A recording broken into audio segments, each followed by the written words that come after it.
Hello there, and welcome to the HistSleep channel. Tonight, we are going to do something very important, but also very simple. We are going to let the world continue without us for a while. We are embarking on a journey through the quiet corridors of time, leaving behind the noise of the modern world, to find a sanctuary of peace that has always existed within you. Tonight's story isn't just about history, it's about the history of your own rest. But before we drift into the softening light of the evening, I would love it if you took a moment to subscribe to this channel and give this video a like. It really helps these stories reach those who, like you, are searching for a bit of quiet in a loud world. And I'm truly curious, where in the world are you right now? Is it a cold winter night outside your window, or perhaps a warm, humid evening? Are you tucked away under your favorite blanket, or is there a soft rain pattering against the glass nearby? Let me know in the comments when you wake up. I read them all, and your presence here means the world to me. Now, settle in. Let the weight of your body sink just a little deeper into your bed. Let's talk about the weight of the day. Imagine, if you will, that the day you just lived through was a physical path. A long, winding road that you've been walking since the moment you opened your eyes this morning. Every conversation you had, every task you completed, every worry that crossed your mind, was like a small stone added to a pack on your back. By now, as you lie here, that pack is heavy. You can feel it in the tightness of your shoulders, in the slight pressure behind your eyes, in the way your mind keeps trying to re-walk that road, wondering if you missed a turn, or if you should have walked faster. But listen closely. The road is behind you now. The sun has set, and the path has dissolved into the shadows of the past. You are no longer on that road. You are here. In this room. In this bed. Safe. Think about the air in this room. It is cool, still, and patient. It doesn't care about your deadlines. It doesn't care about the emails you didn't send, or the things you meant to say but didn't. The air only knows how to flow in and out. Just like the air, you are allowed to just exist. You are allowed to be unproductive now. In fact, your only job for the next few hours is to be as still as the earth beneath you. Throughout history, across every continent and every age, humans have looked at the setting sun and felt this same heavy need to set their burdens down. Consider the ancient farmers of the American plains in the late 1800s. After a day of back-breaking labor under a vast, unforgiving sky, they would sit on their wooden porches as the purple twilight took over the horizon. They watched the shadows stretch long across the tall grass. In those moments, the harvest didn't matter. The upcoming winter didn't matter. Only the sound of the crickets, and the creak of the rocking chair, and the cooling air mattered. They surrendered to the night, because they knew that the earth would keep spinning without their effort. You must do the same tonight. You must give yourself permission to stop being a doer, and start being a sleeper. Let's look at those stones in your pack again. Visualize yourself sitting on a low stone wall at the edge of a very old, very quiet forest. The trees here are ancient, with thick, moss-covered trunks that have seen 1,000 years of sunsets. They don't hurry. They don't worry about growing faster than the tree next to them. They just stand, rooted and silent. One by one. I want you to take a worry out of your mind. Maybe it's a worry about your job. Maybe it's a worry about a relationship, or a mistake you think you made. Hold it in your hand for a second. Feel its texture, its weight. And then, place it gently on the ground at the foot of one of these ancient trees. The forest floor is soft with fallen leaves and deep soil. The earth is more than happy to take that weight from you. It will turn that worry into something else, something quiet, something that no longer needs your attention. As you set each stone down, feel your back becoming lighter. Feel your chest opening up, making more room for your breath to move. The concept of the weight of the day is something we all carry, but so few of us know how to drop. We carry our stresses like they are part of our identity. We think that if we stop worrying, we might lose control. But tonight, I want to tell you a secret. Control is an illusion that the daylight creates. The night is about surrender. Think of a great sailing ship from the middle of the 19th century. It has spent weeks battling the rough, gray waves of the Atlantic. The wood has groaned under the pressure, the sails have been taut with the wind, the crew has been tired to the bone. But now, the ship has reached a quiet, sheltered harbor. The anchor is dropped. The sails are furled and tied. The lantern on the mast swings slowly in the gentle swell of the bay. The ship is no longer fighting the ocean. It is resting on top of it. You are that ship. You have battled the waves of your day, and you have done well. But the battle is over. You have reached the harbor. Your anchor is deep in the soft sand of this moment. You are safe. You are still. Notice the muscles in your face. We hold so much history in our expressions. We hold the tension of our smiles, our frowns, our concentrations. Let your forehead become smooth, like a lake with no wind. Let the tiny muscles around your eyes relax. Let your jaw go loose. If your tongue is pressed against the roof of your mouth, let it fall away. Everything is softening. The edges of the room are blurring. The sounds of the outside world are becoming distant, like a radio playing in another house far, far away. Those sounds have nothing to do with you anymore. Let's talk about the wisdom of uncertainty. Much of the weight we carry comes from wanting to know what happens next. We want to know the end of the story before we've even finished the chapter. But in the dark, the path ahead isn't visible, and that is a gift. It means you don't have to look at it. You don't have to plan for it. You only have to exist in the small, warm circle of light that is your bed. In the old libraries of Europe, centuries ago, scholars would work by candlelight until their eyes grew heavy. They would close their heavy, leather-bound books, blow out the candle, and watch the thin trail of smoke disappear into the darkness.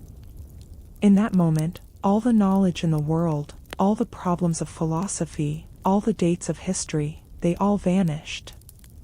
There was only the smell of the beeswax, and the warmth of the fading embers in the hearth. They knew that the truth would still be there in the morning, and that for now, the only truth was sleep. You are closing your book now. The ink is dry. The candle is out. Your breathing is becoming a lullaby. A slow, rhythmic song that your body is singing to itself. In and out. Deep and shallow. It doesn't matter how you breathe, as long as you let it happen. You might feel a drifting sensation, as if you are floating on a raft in a very calm, very dark pool of water. The water is warm, and it supports you perfectly. You don't have to swim. You don't have to steer. The current of sleep is gentle, and it knows exactly where to take you. Feel the blanket against your skin. It is a barrier between you and the demands of the world. Inside this blanket, you are a child of the universe, protected, loved, and allowed to rest. As we move forward tonight, we will travel through many more scenes. We will visit the quiet streets of Victorian London, we will walk through the silent temples of ancient Japan, and we will sit by the fires of colonial cabins. But all of those journeys start here. With you letting go. With you realizing that the day is done. The weight is gone. You are light. You are empty of worry. You are full of peace. Sleep is not a destination you have to reach. It is a state of being that is already rising up to meet you. Like a soft, dark tide, it is washing over your feet, your knees, your chest. It is warm, and it is kind. There is nothing left to solve. There is nothing left to fix. There is only this. This moment. This breath. This peace. As the minutes pass, let my voice become just another part of the background, like the hum of a fan, or the rustle of leaves. You don't even have to listen to the words anymore. Just listen to the tone. The tone of safety. The tone of rest. You are doing so well. Just by being here. Just by letting go. The weight of the day has been lifted, and you are free to fly into the world of dreams. As the weight of the day continues to dissolve, you might notice something curious happening. The world around you, the room, the walls, the very air, it's all beginning to soften. It's as if the sharp edges of reality are being smoothed over by a gentle, invisible hand. Think of a painting where the colors are beginning to run together, blurring into a beautiful, hazy masterpiece. This is the softening of reality. This is the moment where the logical mind steps back, and the dreaming mind begins to take its first, quiet steps. Imagine, for a moment, that you are standing in a vast, open field just as the fog begins to roll in. At first, you can see the distant trees and the outline of the hills. But slowly, the mist becomes thicker. It's not a cold or frightening mist, but a warm, velvet fog. It wraps around the trees, softening their branches. It covers the grass, making the ground look like a soft, white cloud. Everything that was sharp and defined is now muted. The world is becoming quiet, not because it's empty, but because it is being tucked in for the night. In this softening, your physical senses begin to change. The bed beneath you no longer feels like a piece of furniture. It feels like a cradle, held up by the very gravity of the earth. The fabric of your sheets against your skin feels less like cloth and more like a gentle, cool breeze that has decided to stay still. Notice the weight of your limbs. They feel heavy, yet at the same time, they feel as though they are merging with the mattress. There is no boundary anymore between where you end and where the bed begins. You are becoming part of the stillness. Historically, this state of softening was often described by the poets of the Romantic era. They spoke of the blue hour, that time between sunset and true night when the light is so soft that it feels like you are walking through water. Imagine walking through a garden in the late 1800s during this blue hour. The roses are no longer bright red, they are a soft, dusty charcoal. The white lilies glow like pale ghosts in the shadows. The sound of your footsteps on the gravel path is muffled, as if the garden itself is holding its breath. You can feel the moisture in the air, a gentle dampness that makes everything feel lush and heavy. In that garden, there were no clocks. There were no appointments. There was only the slow, rhythmic pulse of the growing earth. You are in that garden now. Every breath you take is like that cool, evening air, filling your lungs with a sense of ancient peace. Let's think about the sounds around you. In the daylight, sounds are sharp. A car horn, a voice, a door closing, they all demand your attention. They are like arrows, piercing through your thoughts. But in this stage of softening, sounds become different. They become rounder. The distant hum of the world outside is no longer a distraction. It's a lullaby. It's the sound of 1,000 lives, all slowly winding down, just like yours. Even the silence in your room isn't a sharp, empty silence. It's a thick, rich silence, filled with the potential for dreams. Consider the way a candle flame behaves just before it's blown out. It's soft, glowing with a warm, orange light. If you stare at it long enough, the room around it begins to fade into a blur. The shadows on the wall move in a slow, rhythmic dance. Your vision softens, and you no longer focus on the wick or the wax, but only on the warmth. I want you to feel that same warmth spreading through your body now. From the center of your chest, out to your shoulders, down to your fingertips, and all the way down to your toes. You are glowing from within, a soft, internal light that signifies you are safe, and you are ready. Reality is often hard. It's made of stone and steel, and hard decisions. But tonight, you have the power to turn that stone into silk. Think of a mountain that has been standing for millions of years. During the day, it is jagged and formidable. But when the snow begins to fall, in big, fat, silent flakes, the mountain changes.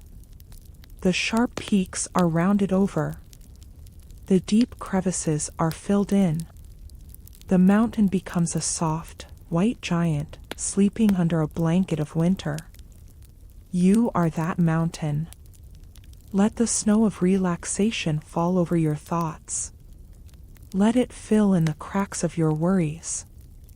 Let it round off the sharp edges of your memories of today. As your reality softens, the concept of time begins to lose its grip on you.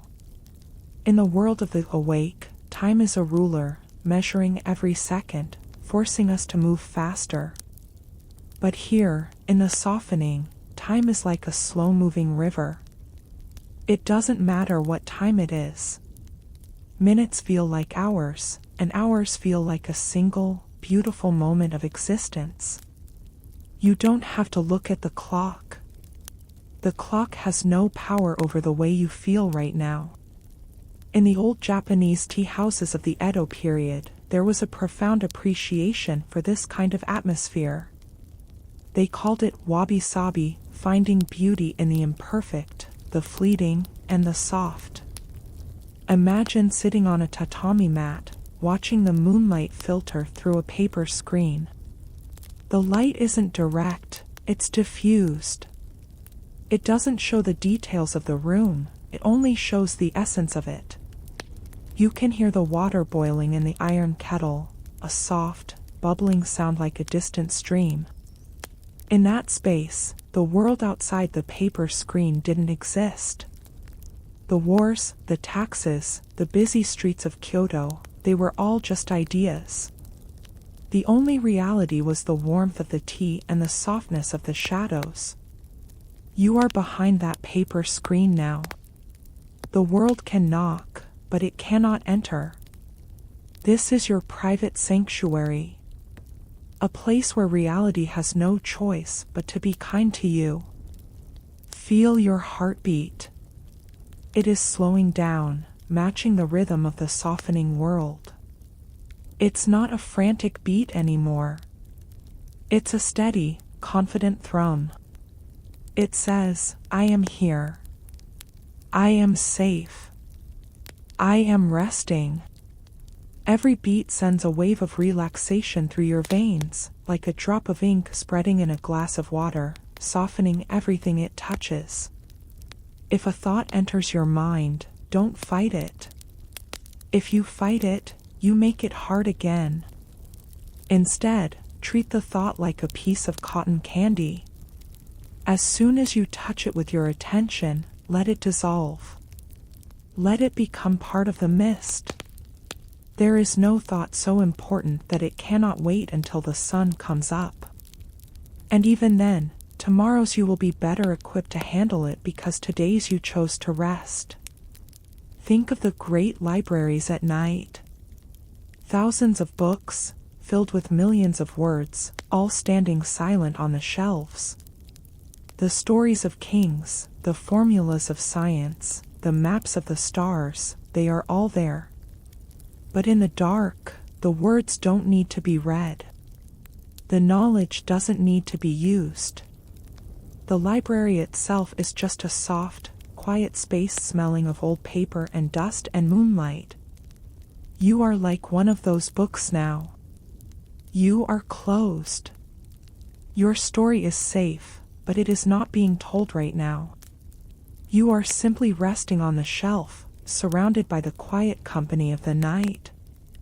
The softening is almost complete. You can feel it in your eyelids. They are so heavy, so soft. It would take too much effort to even think about opening them. And why would you want to? The world inside your closed eyes is so much more beautiful right now. It's a world of shifting colors, of deep indigos and velvet blacks, and the occasional flash of a dream trying to take shape. You are drifting. Not falling, but drifting. Like a leaf that has landed on the surface of a pond.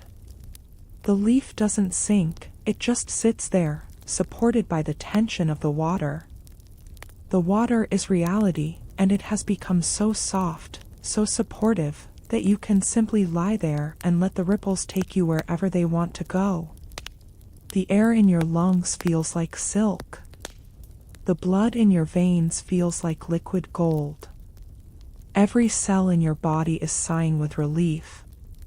The softening is here. Reality is no longer your master. You are the master of this quiet, soft, beautiful night. In a moment, we will move further. We will explore the illusion of urgency and why the things that felt so loud today are actually so quiet tonight. But for now, just stay here, in the softening. Let the world be a blur. Let the silence be your blanket. You are doing so well. You are almost there. Just a little further into the soft, dark, wonderful night. Now that the world around you has begun to soften, and you are feeling more supported by the stillness, we need to address a small, persistent voice that often lingers in the back of the mind. It's the voice of urgency. That feeling that there is something you've forgotten, something you should be doing, or something you must solve before you can truly disappear into sleep. This, my friend, is the illusion of urgency. In the light of day, urgency is a tool. It helps us move, it helps us meet deadlines, it keeps us sharp. But in the deep cradle of the night, urgency is a ghost. It is an echo of a sun that has already set. Think about the nature of a clock. The ticking is so precise, so demanding. It creates the feeling that time is running out. But time is not a liquid that can be spilled. Time is an infinite ocean, and right now, you are simply floating in a part of it where nothing is required of you. Imagine you are looking at a grand, old grandfather clock in a silent hallway. The pendulum swings back and forth. Back and forth. In the daylight, that swing represents a second lost. But tonight, I want you to see it differently. Each swing is a rhythmic invitation to let go. It's not counting down, it's just breathing. Left and right. Exhale and inhale. There is no late in this room. There is no too soon. There is only now. Historically, urgency has always been a human construction. Consider the ancient scholars in the great libraries of Alexandria. They worked by the light of oil lamps, poring over scrolls of papyrus. Sometimes, they would feel that same pull, the need to finish one more page, to solve one more mathematical mystery before the oil ran out. But as the wick flickered and the flame grew small, they realized a profound truth. The stars above the library had been there for millions of years, and they would be there tomorrow. The information on the scroll wasn't going to vanish in the dark. The world would wait for the sun to return. They would set down their pens, blow out the lamp, and allow the darkness to be their teacher. They understood that the most urgent thing a human can do is to recover their strength. You are in your own library tonight. Your scrolls are your thoughts, your tasks, your worries. And just like those ancient scholars, you have the permission to set the pen down. The oil is low, and that is a signal from your body, not a threat from the world. Let's examine this feeling of must. I must do this. I must fix that. In the middle of the night, these thoughts grow larger than they actually are. It's like a shadow on the wall. If you hold a small object close to a candle, it casts a giant, terrifying shadow. But the object itself is still small. Your problems are like that. In the exhaustion of the night, they look like giants. But when the sun rises, you will see them for what they are: small, manageable, and ordinary. Urgency is just a trick that fatigue plays on the imagination. Think of a forest after a heavy rain. Every leaf is dripping. Every branch is heavy with water. The forest doesn't feel an urgency to dry itself. It doesn't rush the sun to come out. It just sits in the dampness, letting the water soak into the soil, letting the roots drink. It trusts the process of the seasons. You are part of nature too. You are a biological being, and your season right now is the season of the dark. Your roots need to drink from the silence. Your leaves need to be heavy and still. Think about the city of New York, or London, or any great metropolis. They are called the cities that never sleep. But that is a lie. Even in the busiest city, there are millions of people lying still right now. The subways might be running, the streetlights might be humming, but the soul of the city is actually resting. The urgency of the traffic and the business is just a thin layer on the surface. Beneath it all, there is a deep, tectonic layer of rest. I want you to sink down into that layer. Let the surface noise of your life stay on the surface. You don't live there tonight. You live in the deep, quiet earth beneath the noise. There is a beautiful concept in physics called inertia. An object at rest tends to stay at rest. You have spent your whole day being an object in motion. You have been pushed and pulled by the demands of others and the demands of yourself. But now, you have reached a state of rest. Every second you stay here, the law of inertia becomes stronger. It becomes harder to move, harder to worry, harder to care about the urgency of the day. It feels so much better to just remain still. Imagine you are a captain of a great ship, and you've been caught in a storm for days. You've been shouting orders, fighting the wheel, watching the horizon for danger. But now, you've sailed into the eye of the storm. Here, the water is like glass. The wind has dropped to a whisper. The sky above is clear and filled with stars. You know the storm is still out there, somewhere, but in here, it cannot touch you. Would it be urgent to sail back into the wind? No. The only urgent thing is to stand on the deck, breathe the clean air, and let your heart rate slow down. The storm will pass, or it will wait, but the peace of the I is where you belong. Your breathing is the only clock you need now. It doesn't count seconds, it counts moments of existence. With every inhale, you are taking in the stillness of the room. With every exhale, you are releasing a little bit of that fake urgency. It can wait. It will wait. I am not needed right now. Say these things to yourself, not with words, but with the way your body sinks into the mattress. Think of the great American pioneers sitting by a campfire in the middle of the wilderness. They had plenty to worry about. The journey ahead was long, the supplies were low, the terrain was unknown. But as the fire died down to red embers, they didn't sit up all night trying to map the mountains they couldn't see.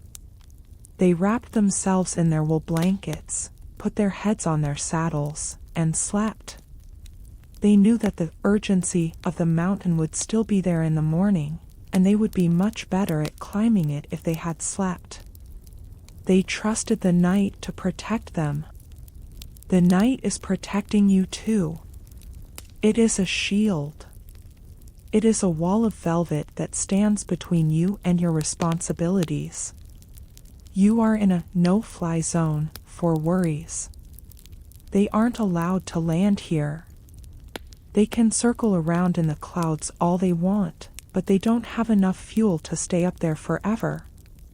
Eventually, they will run out of energy, and they will disappear. Notice the temperature of your skin. Notice the way your head feels heavy against the pillow. That heaviness is the opposite of urgency. Urgency is light and nervous and jittery. This heaviness is solid and grounded and real. This is the truth. The urgency was just a dream you were having while you were awake. Now, you are waking up to the reality of rest. In the old clockwork shops of Germany, centuries ago, the masters would spend their days creating intricate gears and springs. But when the sun went down, they didn't leave the springs wound tight. They let the tension out. They let the machine stop. A spring that is always tight will eventually break. You are letting your spring unwind now. You are releasing the tension that has been building since Monday, since last month, since last year. You are becoming a beautiful, silent machine at rest. The illusion is fading now. The must-dos are becoming can-wait-untils. The what-ifs are becoming who cares. You are entering the most productive part of your day, the part where you heal, where you grow, where you dream. This is the real work. And it requires absolutely no effort from you. In a moment, we will move even further into the stillness. We will explore the river of continuity and how life moves on its own without your supervision. But for now, just bask in the relief of knowing that nothing is urgent. The world is on pause. Your life is on pause. And the pause is beautiful. By now, the illusion of urgency has drifted away like smoke into the night air. You are beginning to realize a very profound and very comforting truth. Life is a river, and that river is always flowing, with or without your effort. We often spend our days trying to push the water, trying to steer every ripple, trying to control the speed of the current. But tonight, I want you to simply pull your oars into the boat. Let the boat drift. You don't have to navigate anymore. The river knows where it's going. This is the river of continuity. Think about the world outside your window right now. Even as you lie here, in total stillness, the world is performing a million miracles. Somewhere, deep in a forest you've never visited, an owl is taking flight. Its wings are silent, cutting through the cool night air. It doesn't need your permission to fly. Deep in the oceans, the tides are shifting, pulled by the invisible hand of the moon. The mountains are standing firm, weathered by the wind, changing so slowly that no human eye can see. The earth is spinning on its axis, orbiting the sun, carrying you through the cosmos at a breathtaking speed. And yet, you don't have to do a single thing to make any of this happen. Continuity is the greatest gift of existence. It means that the universe is reliable. It means that the work of being alive is being handled by forces much larger and much older than you. In the ancient traditions of the East, they spoke of the Tao, the way of nature. They compared it to water, which always finds the lowest point without trying. Water doesn't decide to flow down a mountain, it simply does. It doesn't try to nourish the trees, it just happens. Your life has a Tao too. There is a natural rhythm to your health, your growth, and your healing. Tonight, you are handing the controls back to that natural rhythm. Imagine you are standing on a wooden bridge over a wide, slow-moving river in the middle of a vast, quiet valley. It's that time of night when the water looks like dark silver. You lean against the railing, feeling the smooth, cool wood beneath your hands. You watch a single leaf float by. It doesn't struggle. It doesn't try to go back upstream to fix something it did earlier. It doesn't worry about the waterfall that might be miles ahead. It just stays on the surface, letting the river carry it. You are that leaf. And the river is the passage of time.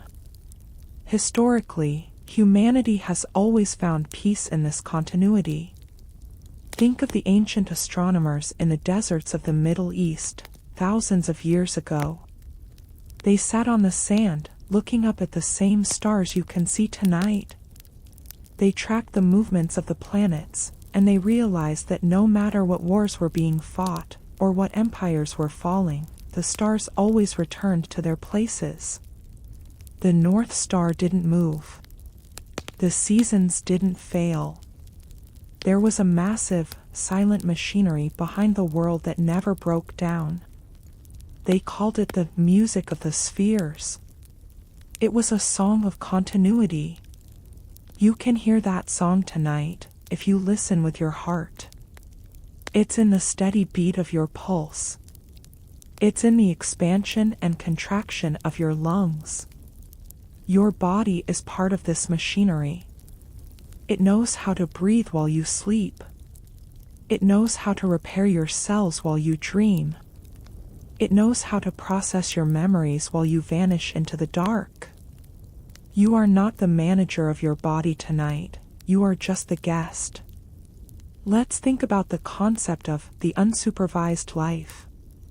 Most of our stress comes from the feeling that if we stop watching, things will go wrong. We think of ourselves as the glue holding our world together. But look at the trees. They grow while we sleep. Look at the flowers. They bloom while we aren't watching. Look at the rivers. They reach the sea without any help from us. Your life is the same. The relationships that matter, the projects that are meant to be, the growth you are seeking, they are all being carried forward by the river of continuity.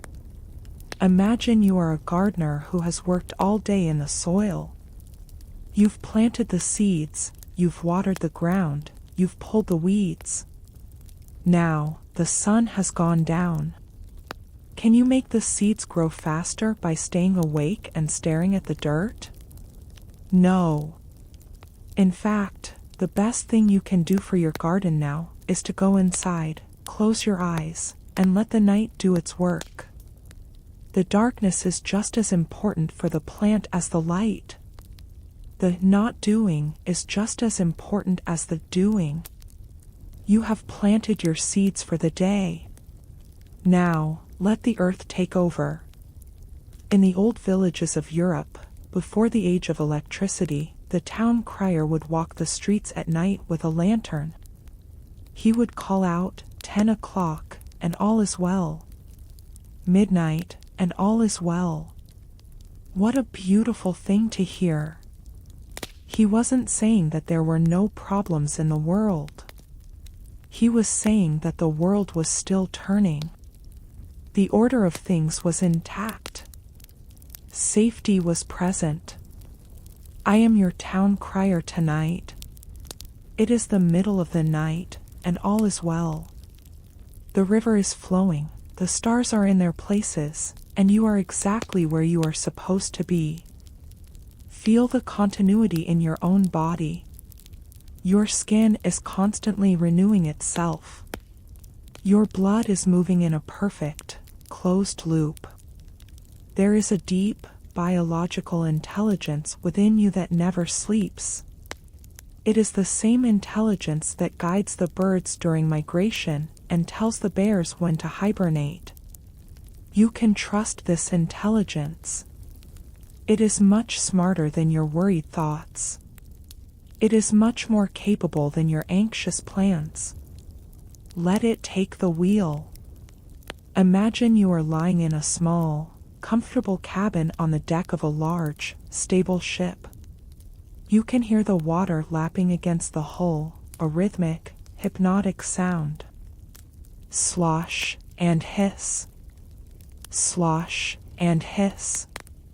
You don't need to know the coordinates. You don't need to see the compass. You just need to feel the gentle sway of the ship as it moves through the dark. The ship is your life, and the ocean is the universe.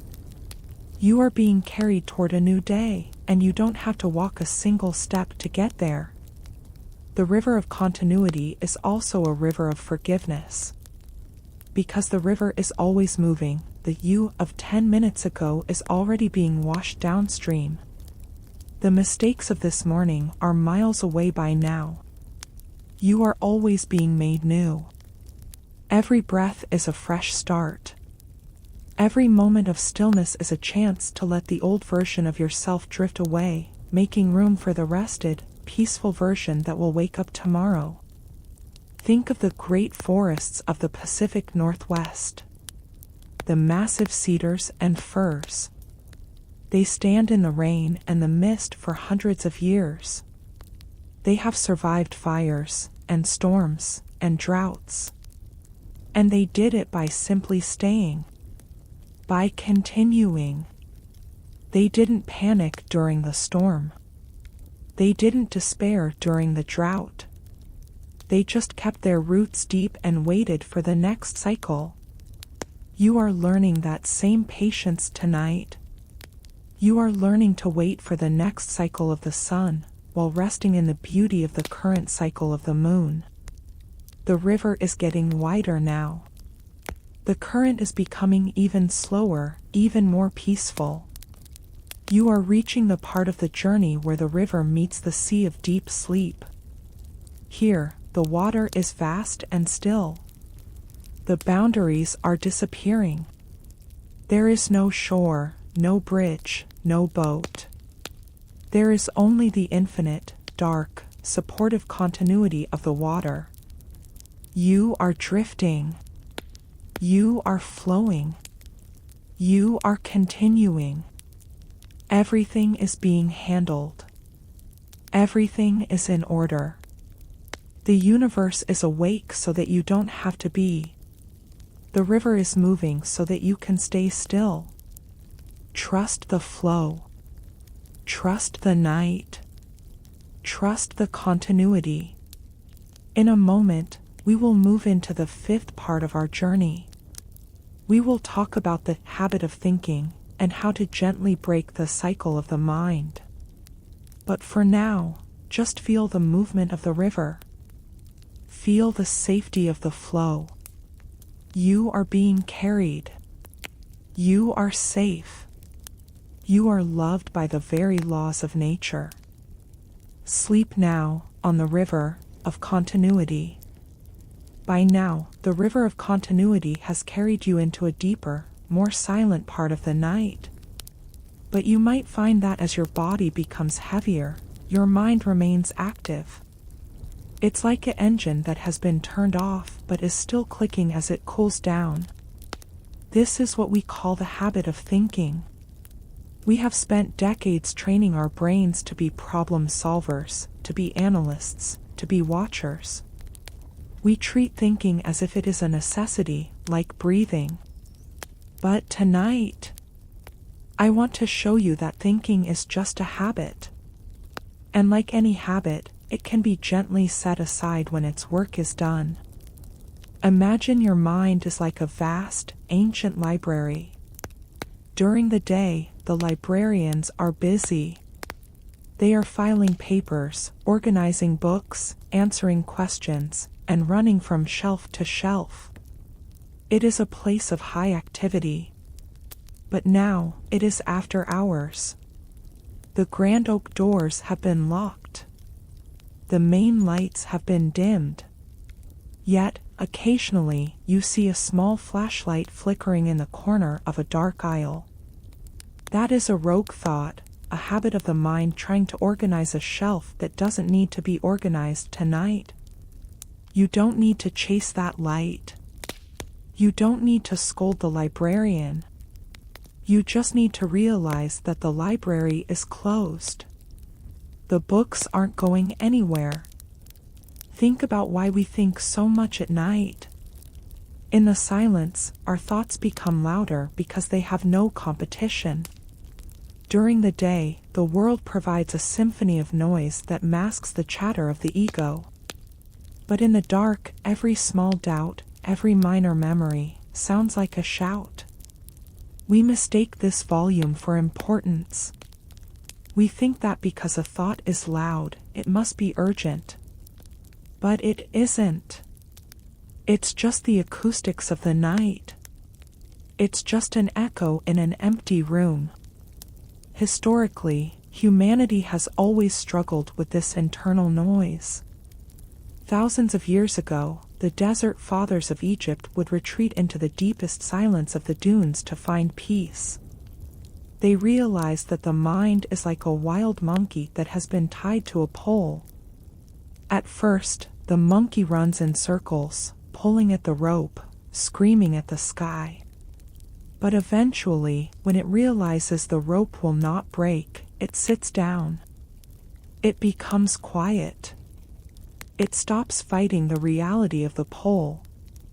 Your breath is your pole tonight. Every time your mind tries to run in a circle of what-ifs, gently bring it back to the rope of your breathing. Eventually, the habit will tire itself out. Imagine you are sitting on the bank of a very still pond in a forest where no wind blows. The water is like a dark mirror. Every thought you have is like a small pebble dropped into that water. It creates ripples.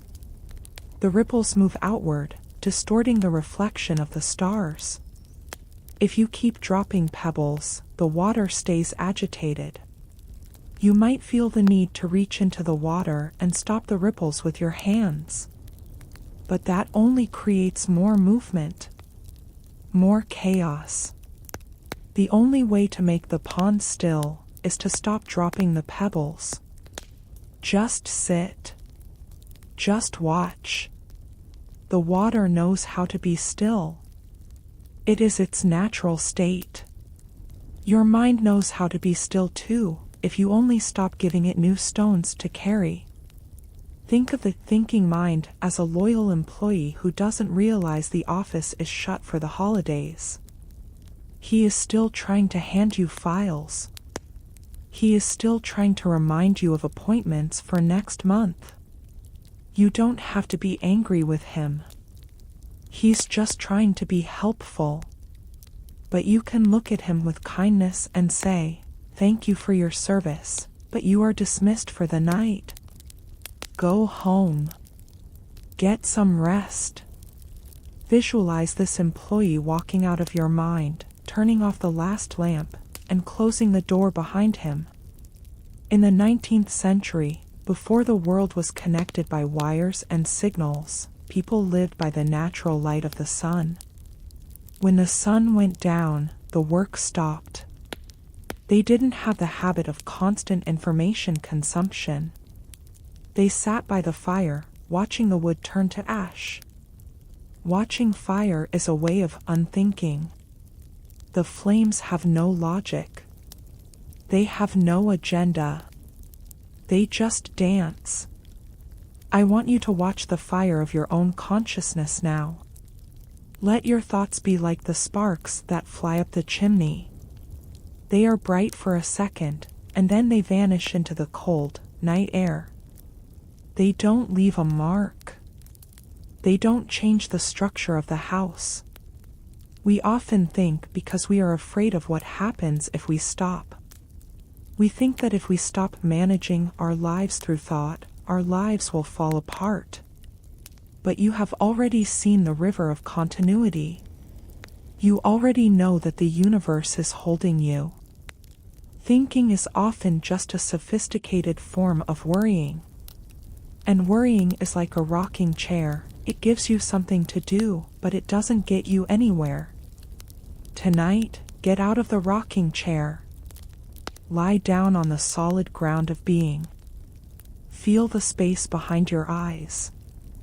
This is often where we feel our thinking.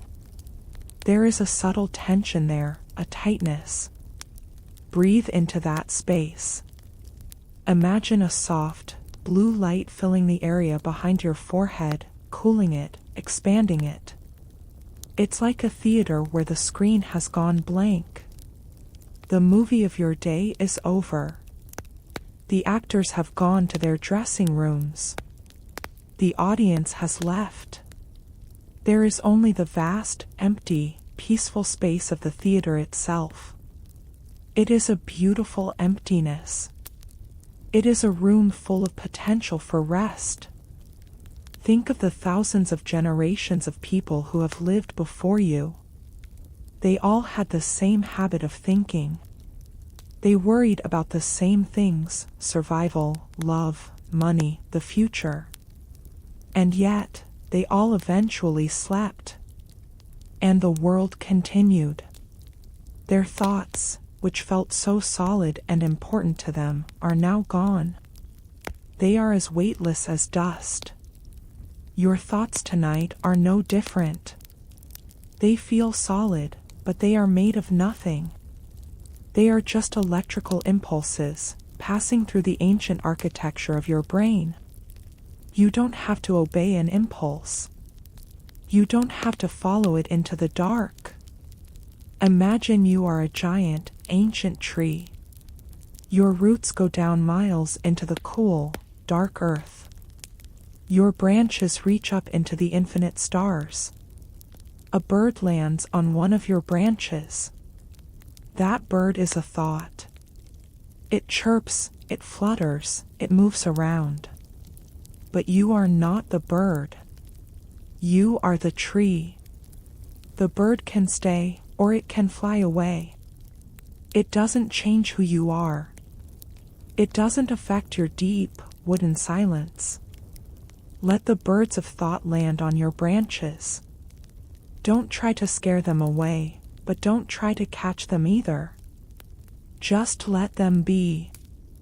Eventually, they will tuck their heads under their wings and go to sleep too. The habit of thinking is breaking. The sentences in your mind are becoming shorter. The gaps between the words are becoming wider. It's like a song that is slowing down, until the notes are so far apart that you can no longer hear the melody. There is just the silence between the notes. And that silence is where you live. That silence is who you are. Think of a clock that has lost its weights. The hands still want to move, but there is no force driving them. They slow down, twitching slightly, until they finally come to a stop at a random hour. Let your mind be that clock. The weight of should and must has been removed. There is no energy left for the gears of logic to turn. Everything is winding down. Everything is becoming still. You are entering a state of non-doing. It is a state highly prized by the ancient sages. In this state, you aren't trying to sleep, and you aren't trying to stay awake. You are just being. And in this being, the habit of thinking has no soil to grow in. It withers away, replaced by a deep, fertile quiet. The room is dark. The house is quiet. The world is at peace. And finally, your mind is starting to agree. It is finally admitting that there is nothing left to say. The last thought is like a candle flame that has run out of wax. It flickers once, twice, and then it softly, beautifully goes out. In a moment, we will move into the next part of our journey. We will explore the sanctuary of silence and how to find comfort in the total absence of sound. But for now, enjoy the stillness of your own mind. The habit is broken. The silence is here. You are free. Sleep in the quiet space of your own being. The habit of thinking has faded, like a distant radio signal losing its strength as you drive deeper into a quiet valley. Now, we have arrived at a place that many people fear, but few truly understand. We have arrived at the sanctuary of silence. In the world of the awake, silence is often seen as an empty space, a gap that needs to be filled with music, or talking, or entertainment. But tonight, I want you to see silence as a solid thing. A warm, protective substance that is wrapping around you like a second blanket. This silence isn't empty. It is full. It is full of peace, full of recovery, and full of the ancient wisdom of the night. Imagine you are standing at the entrance of a vast, underground cathedral made of cool, dark stone. There are no windows, and no doors to the outside world. As you step inside, the heavy, wooden door closes behind you with a soft, muffled thud. Suddenly, the noise of the wind, the city, and the worries of life are gone. They cannot penetrate these thick, stone walls. The air inside is still. It smells of old incense and cool earth. Every breath you take here sounds louder, not because you are loud, but because the silence is so pure. You are in the heart of stillness. Historically, silence was the natural state of humanity for most of our existence.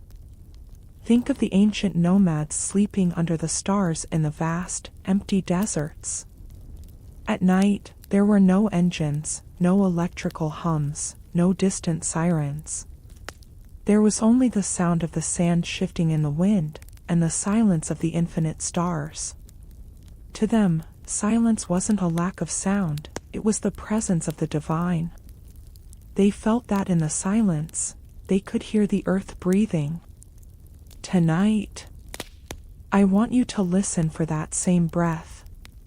It's not a sound you hear with your ears, but a rhythm you feel in your soul. Think about the silence of a library in the middle of the night. All those thousands of books, containing all the stories of the world, are sitting perfectly still.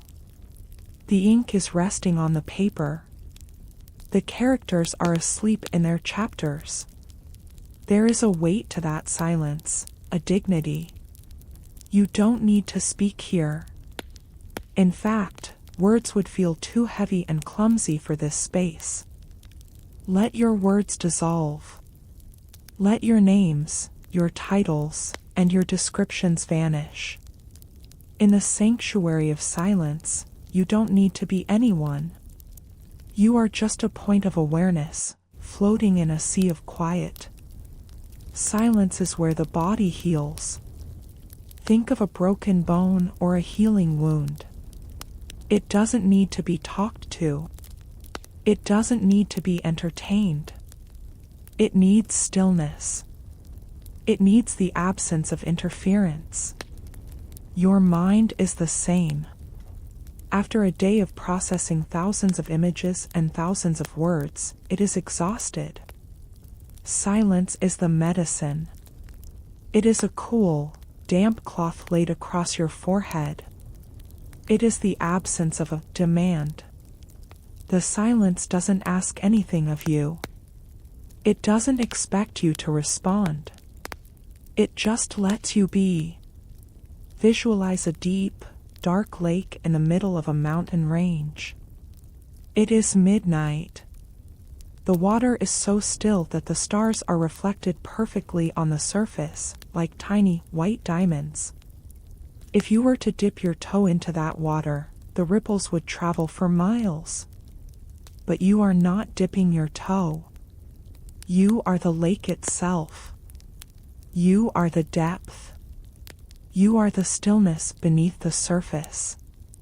Up there, on the surface, there might be a tiny ripple from a passing breeze.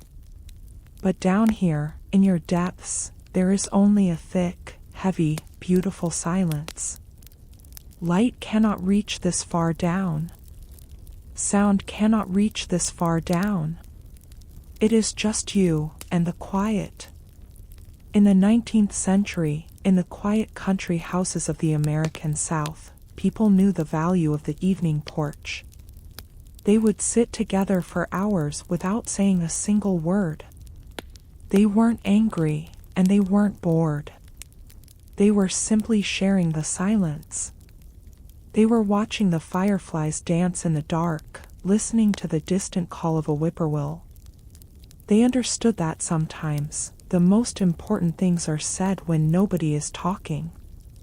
They were communicating through their shared stillness. I am sharing this stillness with you now. Even though my voice is here, it is only here to point you toward the silence. Like a finger pointing at the moon, don't focus on the finger, focus on the moon. Focus on the quiet between my words.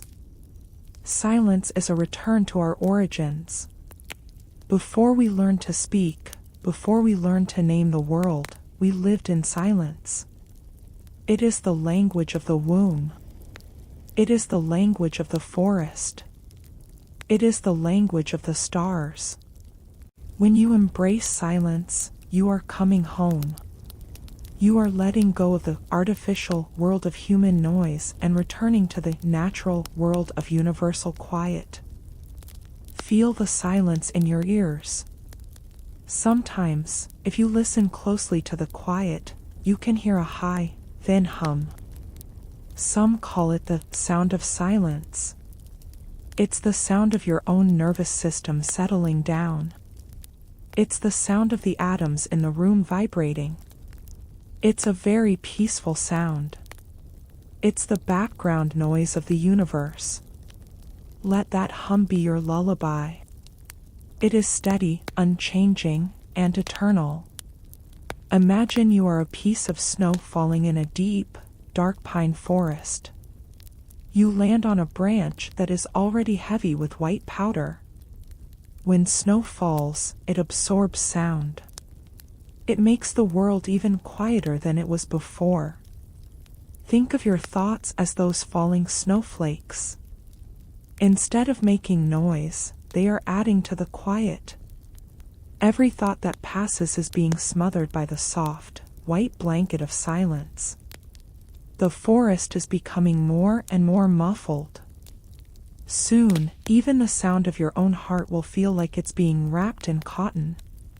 In the silence, there is no time. Time is measured by change, by movement, by sound. But in the sanctuary, nothing is changing. The silence you are hearing right now is the same silence that existed 1,000 years ago, and the same silence that will exist 1,000 years from now. You are touching something timeless. You are stepping out of the stream of minutes and hours, and stepping into the ocean of eternity. This is why silence is so restful. It stops the clock. Think of the great cathedrals of Europe during a midnight vigil. The candles have burned down to stubs. The stone floors are cold. The air is thick with the prayers of centuries. But the most powerful thing in that building isn't the gold or the glass, it's the silence that lives in the rafters. It's a silence that has survived wars and revolutions. It is a silence that cannot be broken, only joined. You are joining that silence now. You are becoming a part of the rafters, a part of the stone, a part of the shadows. You might feel a sense of dissolving. Without noise to define your boundaries, it's hard to tell where you end and the room begins.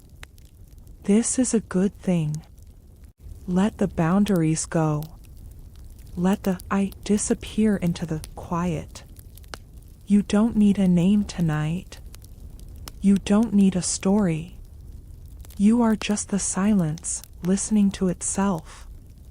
The sanctuary is open. The lights are out. The world is gone. There is only this vast, cool, dark, and beautiful quiet. It is the most comfortable bed you have ever slept in. It is the most secure house you have ever lived in. In a moment, we will move toward the beauty of the ordinary and how to find peace in a normal life. But for now, just stay in the sanctuary. Let the silence wash over you.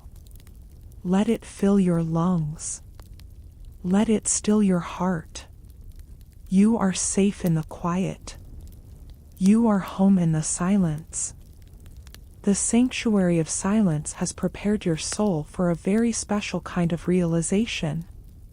As you lie here, stripped of your titles, your worries, and your noise, you are left with the most fundamental part of yourself.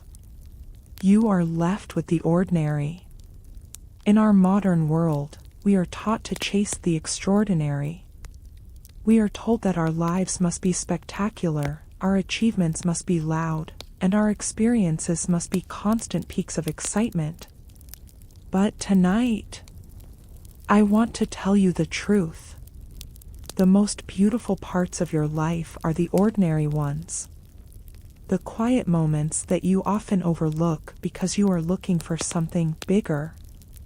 Tonight, we are celebrating the beauty of the ordinary. Imagine, for a moment, a very simple room in a small cottage, somewhere in the countryside of the late 1800s.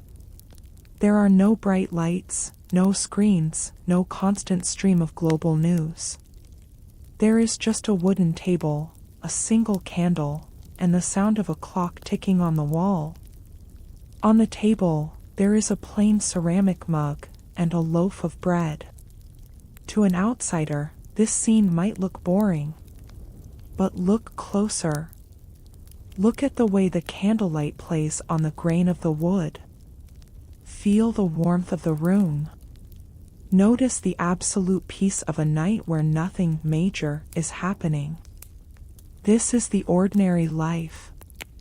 And in this simplicity, there is a richness that no amount of gold can buy. We spend so much energy trying to be someone. But in the dark, you are allowed to be no one. You are allowed to be just a human being, breathing, resting, existing. Think of the billions of people who lived before us. They didn't have biographies written about them. They didn't have their names carved in stone. They lived ordinary lives. They woke up, they worked the soil, they loved their families, they watched the sunset, and they slept. And their lives were complete. They were enough. You are enough. just as you are right now, in this ordinary bed, in this ordinary moment. Historically, the greatest philosophers found their peace in the mundane. Think of the Zen monks who spent decades finding enlightenment in the act of sweeping a floor or pouring a cup of tea. They didn't look for God in the lightning bolts, they found the divine in the steam rising from a kettle. They understood that when you pay full attention to the ordinary, it becomes extraordinary. Tonight, I want you to pay attention to the ordinary sensation of your breath. It's something you've done millions of times. It's ordinary. But feel it. Feel the coolness at the tip of your nose. Feel the slight expansion of your ribs. It is a miracle occurring in total silence. Think of a rainy afternoon in a quiet house. There is nothing on the schedule. The only task is to watch the droplets race down the window pane. There is a soft, gray light in the room. The world feels small and enclosed and safe. This is an ordinary afternoon. It's not a day that will go down in history books, but it's a day where your soul can breathe. We often wait for big things to make us happy, a promotion, a vacation, a milestone. But happiness is actually hidden in the folds of an ordinary day. It's in the smell of fresh coffee, the weight of a warm blanket, the sound of a loved one's voice in the other room. It's in the quiet satisfaction of a job done, however small. Visualize an old, dusty path through a meadow. It's not a grand highway. It's just a path made by the feet of people and animals over many years. There are common wildflowers growing along the edges, daisies, dandelions, clover. They aren't rare orchids. They are ordinary. But look at the way they sway in the breeze. Look at the intricate patterns on a single leaf of clover. If you were rushing to get somewhere important, you would never see this. But tonight, you have nowhere to go. You can stop and look at the dandelions. You can realize that the common is actually sacred. In the 19th century, the poet Walt Whitman wrote about the divine average. He saw the beauty in the blacksmith, the mother, the carpenter, the rower. He saw that the true strength of the world wasn't in its kings, but in its ordinary people doing ordinary things with quiet dignity. Your life has that same dignity. You don't have to be a hero tonight. You don't have to be a genius. You just have to be a person who is willing to rest. There is a profound holiness in the way you are letting your body recover. It is the most natural, most ordinary, and most beautiful thing in the world. Let's talk about the boredom that we so often fear. Boredom is just a gateway. On the other side of boredom is stillness. When we stop trying to entertain ourselves, when we stop looking for the next hit of dopamine, we settle into the ordinary rhythm of life. It's like a heartbeat. It's not exciting, but it is the foundation of everything. Embrace the nothingness of this moment. Let the ordinary nature of the dark be your comfort. The dark doesn't need to be flashy. It doesn't need to be productive. It just needs to be dark. Imagine you are a piece of driftwood on a beach. You've been shaped by the ordinary movement of the tides. You aren't a piece of fine furniture. You are just wood, bleached by the sun, smoothed by the salt water. You are ordinary. And yet, you are beautiful because of it. You carry the history of the ocean in your cracks. You carry the memory of the sun in your warmth. You are perfect just as you are, lying on the sand, doing nothing, being no one. Feel the fabric of your pillowcase against your cheek. It is an ordinary object, but in this moment, it is a vessel of comfort. It is a soft place for your tired head. Appreciate the ordinary miracle of gravity, holding you safely against the bed. Appreciate the ordinary miracle of your lungs, working without you telling them to. These are the small things that keep us alive. These are the things we should be grateful for as we drift away. In the quiet countrysides of Old England, they had a saying, "Enough is as good as a feast." Tonight, you have enough. You have a place to lie down. You have air to breathe. You have the silence of the night. It is enough. You don't need the feast of the world's attention. You don't need the feast of grand plans. The ordinary enough is the most peaceful place you can be. Think of the stars. To us, they are magnificent and rare. But to the universe, they are ordinary. There are trillions of them. They just shine. They don't try to outshine each other. They don't worry about being seen.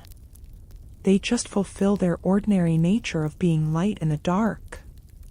You are doing the same. You are fulfilling your ordinary nature of being a living thing that needs rest. The beauty of the ordinary is that it is always available. You don't have to travel far to find it. You don't have to spend money to get it. It is right here, in the weight of your eyelids, in the stillness of your hands, in the quietness of your heart. The ordinary is the ultimate sanctuary. It is the place where the ego finally gives up the fight and says, "It is okay to just be." The world will try to pull you back into the extraordinary tomorrow. It will ask you to be faster, better, louder. But that is tomorrow's problem. Tonight, you are protected by the ordinary. You are safe in the mundane. You are wrapped in the beautiful, simple, quiet reality of being alive. In a moment, we will move toward setting down the backpack, and we will visualize the final release of your responsibilities. But for now, just stay here, in the beauty of the ordinary. Let the simple things be enough. Let the quiet things be your guide. You are beautiful in your ordinariness. You are perfect in your stillness. We have explored the beauty of the ordinary, and we have found peace in the simplicity of being. But as you lie here, drifting closer to the edge of sleep, you might still feel a subtle tension in your back, or a lingering weight in your heart. This is because, without even realizing it, you are still wearing your backpack. We all carry one. It is an invisible pack that we strap on the moment we wake up. It's filled with the things we have to do, the people we have to please, the mistakes we want to fix, and the future we are trying to build. We carry it so consistently that we forget it's even there, until the weight starts to ache. Tonight, right now, we are going to set that backpack down. I want you to imagine that you are walking along a soft, mossy path at the edge of a very old and very gentle forest. The sun has already dipped below the horizon, leaving a sky of deep violet and soft indigo. The air is perfectly still, smelling of pine needles and damp earth. You have been walking this path for a long time. You can feel the straps of your pack digging into your shoulders. You can feel the way it pulls at your spine, making you lean forward, making it hard to look up at the stars. Every worry you've had today is a stone in that pack. Every to-do list is a heavy book. Every expectation of others is a piece of lead. Ahead of you, in a small clearing bathed in silver moonlight, stands a very old wooden bench. It looks strong, steady, and infinitely patient. This bench has been waiting for you all day. It's a place where travelers come when they can no longer carry their burdens. As you reach the bench, you stop. You take a deep, slow breath of that cool forest air. And then, you reach up, and you find the buckles on your chest. With a soft click, the first buckle releases. Feel the slight change in pressure. Now, you find the straps on your shoulders. Slowly, very slowly, you slide the first strap down your arm. Then the second. As the straps fall away, the backpack slides off your back and lands on the wooden bench with a heavy, muffled thud. Notice the sensation in your body the very moment that pack leaves you. Your shoulders, which were hunched toward your ears, suddenly drop. They feel light, almost as if they could float. Your spine, which was curved under the weight, begins to straighten and relax. The muscles in your lower back, which have been tight for hours, finally let go. It's as if you've just stepped out of a heavy suit of armor. You are lighter than you have been in years. You are free. Look at the backpack sitting there on the bench. It looks smaller now that it's not on your body. Inside that pack are things that felt life-altering this morning. There is that difficult conversation you had. There is the project that isn't finished. There is the worry about money, or health, or the state of the world. Sitting on that bench, those things no longer belong to you. They belong to the bench. The bench is strong enough to hold them. The forest is vast enough to absorb them. You don't have to carry them into the dark. Sleep is a country where you are not allowed to bring any luggage. You must enter it empty-handed. Historically, this act of setting down the load was a vital part of life for the laborers of the past. Think of the stonemasons who built the great cathedrals of the Middle Ages. They spent 12 hours a day lifting, carving, and hauling heavy blocks of granite. Their bodies were maps of toil. But at the end of the day, they would leave their tools in the dust. They would walk away from the half-finished wall. They knew that the stone wouldn't move in the night. The cathedral wouldn't fall down because they went to sleep. They set down the physical weight, and they set down the mental responsibility. They trusted the morning to find the work exactly where they left it. You must trust the morning too. Your stones will not disappear just because you aren't holding them. They will stay right there on that bench, safely tucked away in the shadows of the forest. If you truly need them tomorrow, you can walk back to the clearing and pick the pack up again. But for now, for these next few hours, you are a person without a pack. You are a person without a burden. Feel the contact between your back and your bed right now. Without the backpack, you are sinking much deeper into the mattress. It's as if the bed has been waiting for you to become this light. Now, it can truly support you. There is no space between you and the comfort. You are fully landed. You are fully arrived. Think of a mother bird returning to her nest at the end of a long day of foraging. She has spent hours flying against the wind, searching for food, protecting her young. But now, the stars are out. She tucks her head under her wing. She is no longer a hunter or a provider. She is just a heartbeat in a nest of soft feathers. The wind still blows, the predators are still out there, but for this moment, she has set down her role. She is just being. You are in your nest now. The world still has its predators and its winds, but you have tucked your head under your wing. You have set down the role of the one who manages everything. We often keep the backpack on because we think it makes us responsible, We think that if we stop carrying our worries, we are being careless. But the opposite is true. The most responsible thing you can do for yourself, and for the people you love, is to rest. A tired mind cannot solve problems. A heavy heart cannot give love. By setting down the pack, you are allowing your soul to recharge. You are giving yourself the gift of a blank slate. Imagine the relief of waking up tomorrow morning, walking to that bench, and realizing that the stones in the pack have turned into feathers. That is what sleep does. It changes the weight of reality. In the 19th century, travelers on the Great American Trails would often reach a point of exhaustion where they had to cache their belongings. They would bury their heavy trunks and equipment in the ground, marking the spot, so they could travel light across the most difficult terrain. They survived because they knew when to let go of their possessions to save their lives. You are caching your belongings tonight.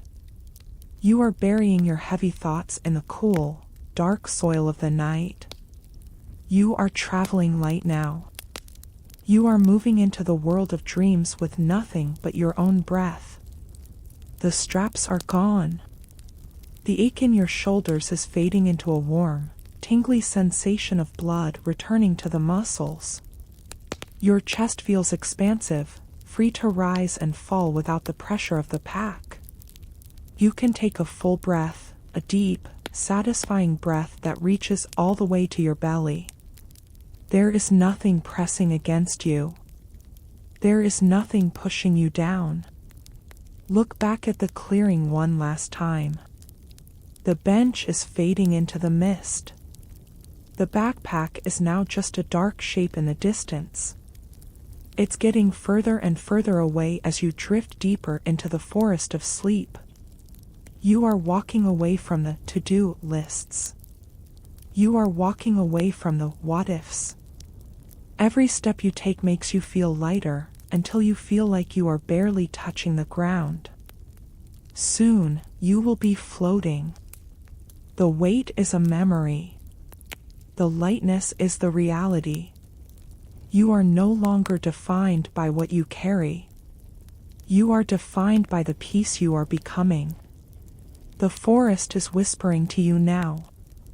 It's a sound of leaves rustling in a gentle breeze.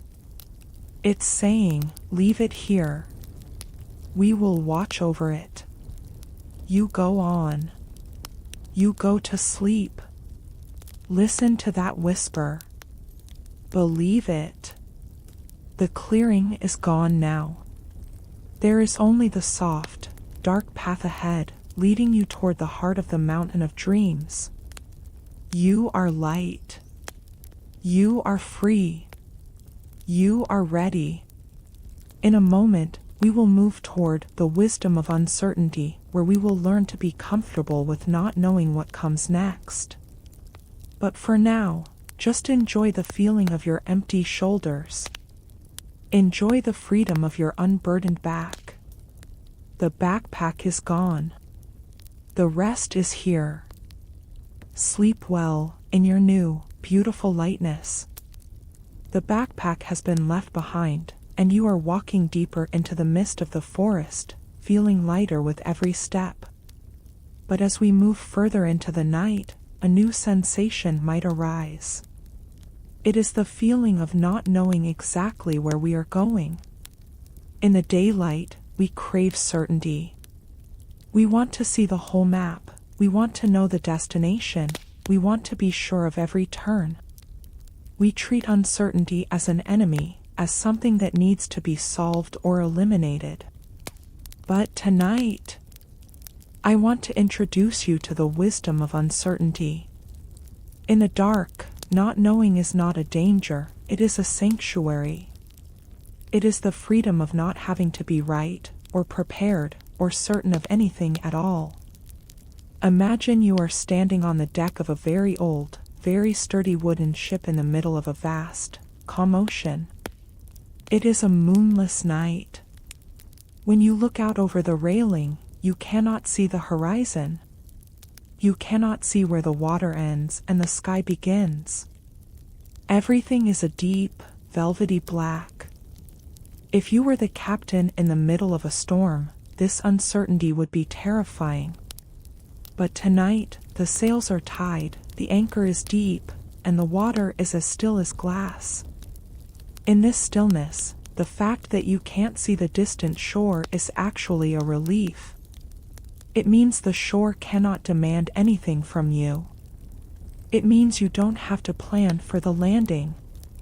You are allowed to just exist in the mystery of the vast, dark circle of the present moment. Historically, the greatest explorers and thinkers had to make peace with this same uncertainty. Think of the ancient Polynesian navigators who crossed thousands of miles of open ocean in small canoes. At night, they couldn't see the islands they were searching for. They had to trust the feel of the waves against the hull, the smell of the air, and the slow, rhythmic movement of the stars. They didn't have GPS. They didn't have maps. They lived in a state of constant not knowing. And yet, they were not anxious. They understood that the ocean would reveal the land when the time was right. They lived in harmony with the uncertainty. They knew that if you fight the unknown, you drown, but if you float upon it, it carries you home. You are floating on that same ocean tonight. Your life, your future, your problems, they are like those distant islands. You cannot see them right now, and that is exactly as it should be. If you could see them, you would start thinking about them. You would start trying to solve them. But the night has pulled a soft, dark curtain over the future to protect you from your own desire to control it. The darkness is saying, "Trust me. I have the map. You just need to sleep." Think about the wisdom of a seed buried deep in the earth. It is cold, it is dark, and the seed is surrounded by heavy soil. The seed doesn't know what a flower is. It doesn't know what the sun looks like, or how it will ever break through the surface. It is in a state of total uncertainty. If the seed tried to figure out its future, it would be paralyzed by the complexity of the task. But the seed doesn't think. It just trusts the darkness. It trusts the moisture in the soil. It stays still, and it waits.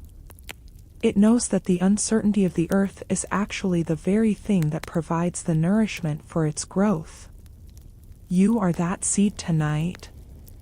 The darkness around you isn't a wall, it's the soil of your next chapter. You don't need to see the sun to grow. You just need to be still in the dark. We often carry a weight because we are afraid of what if. What if I lose my job? What if I get sick? What if things don't work out the way I planned? These what-ifs are ghosts born from the fear of uncertainty. But consider the opposite. What if the uncertainty is where the miracles live? If every moment of your life was planned and certain, there would be no room for surprise. There would be no room for the unexpected kindness of a stranger, or the sudden discovery of a new passion. Uncertainty is the space where life creates itself. By embracing the unknown tonight, you are opening your arms to the infinite possibilities of tomorrow. You are saying to the universe, "I don't know what is coming, and I am at peace with that." Visualize a large, ancient cathedral in the middle of the night. The only light comes from a single, fading candle at the far end of the nave. Most of the building is in deep shadow. You don't know what is hidden in those shadows. It could be beautiful statues, or empty pews, or ancient carvings. But the shadows don't feel threatening. They feel like a soft, heavy velvet. The uncertainty of the space makes it feel larger, more grand, more holy. If the lights were all turned on, the mystery would vanish. It would just be a room made of stone. But in the dark, it is a gateway to the infinite. Your life is that cathedral. The parts you can't see right now are the parts that hold the most magic. Let the shadows stay. Don't try to turn on the lights. Enjoy the vastness of the mystery. In the 19th century, travelers crossing the American deserts in wagons often had to travel at night to avoid the heat of the sun. They could only see as far as their lanterns reached, maybe 20 feet in front of the oxen. They didn't know if there was a canyon ahead, or a flat plain, or a mountain. They moved forward 20 feet at a time. And that was enough.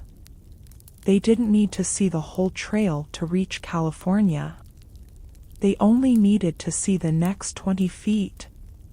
Tonight, your 20 feet is just the edge of your bed. You don't need to see next week or next year. You only need to navigate the next breath. And then the next. The rest of the trail is being watched over by the stars. The wisdom of uncertainty is the ultimate form of surrender. It is the ego finally admitting that it isn't in charge. There is a great relief in this admission. When you stop trying to be the CEO of the universe, you can finally be a child of the universe. Think of a small child being carried to bed by a parent. The child doesn't know what time it is. They don't know what the family's financial situation is. They don't know what they will wear tomorrow. They are in a state of total uncertainty. But they feel perfectly safe because they trust the arms that are holding them. The universe is holding you tonight with that same strength. You can afford to be uncertain because the one holding you is not. Feel the muscles in your forehead. We often think our way into certainty by furrowing our brows, by concentrating, by squinting at the future. Release that tension now. Smooth out the skin of your forehead. Let your eyes fall back into their sockets. If the world is blurry, let it be blurry. If the future is a fog, let it be a fog. Fog is just a cloud that has come down to earth to keep things quiet. It's not there to hide the path, it's there to remind you to slow down. Think of a writer sitting before a blank page. At first, the blankness is intimidating. It is the ultimate uncertainty. But then, the writer realizes that because the page is blank, it can become anything. It can be a love story, an adventure, a poem. If the page were already written, there would be no room for the writer's imagination. Your tomorrow is a blank page. Don't try to write on it tonight with your worries. Leave it clean. Leave it uncertain. When you wake up, you will have the ink and the energy to write something beautiful. But for now, the blankness is your friend. It is the silence before the music. You are drifting further now, into the deep waters of the unknown. The sounds of the shore are gone. The light of the lighthouse is fading. You are surrounded by a soft, warm, dark uncertainty. And it feels wonderful. It feels like floating in a pool of silk. There are no boundaries. There are no rules. There is only the rhythm of the ocean and the steady, slow heartbeat of the night. In the old mountains of Tibet, the monks have a saying, if you have one foot in the past and one foot in the future, you are urinating on the present. It's a humorous way of saying that the only place life actually happens is in the not knowing of right now. Stay in this now. Let the past be a ghost and the future be a dream. The only thing that is real is the feeling of your chest rising, and the softness of your pillow, and the wisdom of the silence.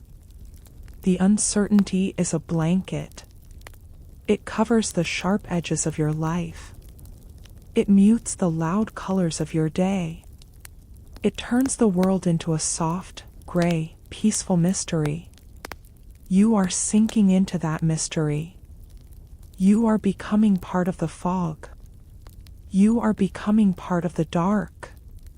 In a moment, we will move toward the brain's off switch, where we will learn the final, physical steps to telling your mind that the workday is over. But for now, just rest in the wisdom of not knowing. Let the mystery be enough. Let the uncertainty be your peace. You are safe in the unknown. You are home in the mystery. Sleep well in the beauty of the uncertain night. We have traveled through the mists of uncertainty, and we have embraced the mystery of the night. Now, we arrive at a very practical, yet magical moment in our journey. We are going to find the brain's off switch. Think of your mind as a grand, old factory that has been running at full capacity for 16 hours. The gears have been grinding, the steam has been hissing, and the workers have been shouting to be heard over the noise of the day. Even though you are lying in bed, that factory is still humming. The lights are still flickering behind the windows. But tonight, we are the night watchmen. And we have the authority to walk through those halls and flip the master switch. We are going to tell the brain that its shift is officially over. Imagine you are walking down a long, quiet hallway in the center of your consciousness. The walls are painted a deep, soothing indigo. The floor is covered in a thick, soft carpet that swallows the sound of your footsteps. This is the control room of your mind. At the end of this hallway is a heavy, wooden door with a brass sign that simply says, "Maintenance." You push the door open, and inside, you see the complex machinery of your thoughts. But instead of being bright and metallic, the gears are made of softwood, and the wires are like strands of silk. There is a large, black lever on the wall. It is currently in the on position, glowing with a faint, nervous energy. That lever represents your willpower. It represents your desire to solve, to fix, and to understand. In the daylight, we need that lever to stay up. We need that energy to navigate the world. But the brain doesn't watch the clock. It doesn't know that the day is done unless you tell it. It's like a loyal dog waiting for a command that never comes. Tonight, you are giving that command. You are reaching out your hand, and you are placing it on that cool, smooth handle. And with a slow, deliberate movement, you are pulling it down. As the lever clicks into the off position, notice the immediate change in the atmosphere of your mind. The hum of the machinery begins to drop in pitch. It goes from a high-pitched whine to a low, rumbling vibration, and then to a complete, blissful silence. The flickering lights in the windows of the factory go dark, one by one. The steam stops hissing. The heat of the day's activity begins to dissipate, replaced by a cool, refreshing stillness. The brain is no longer a factory. It is now just a quiet building, standing under the stars. Historically, this transition from doing to being was governed by the rhythm of the seasons. Think of a small village in the mountains of Switzerland in the 1800s. In the winter, when the sun set at 4 in the afternoon, the entire village entered a state of hibernation. There were no street lights to keep the day alive. Once the candles were snuffed, the world was truly, deeply dark. Their brains didn't fight the night because the night was an absolute force.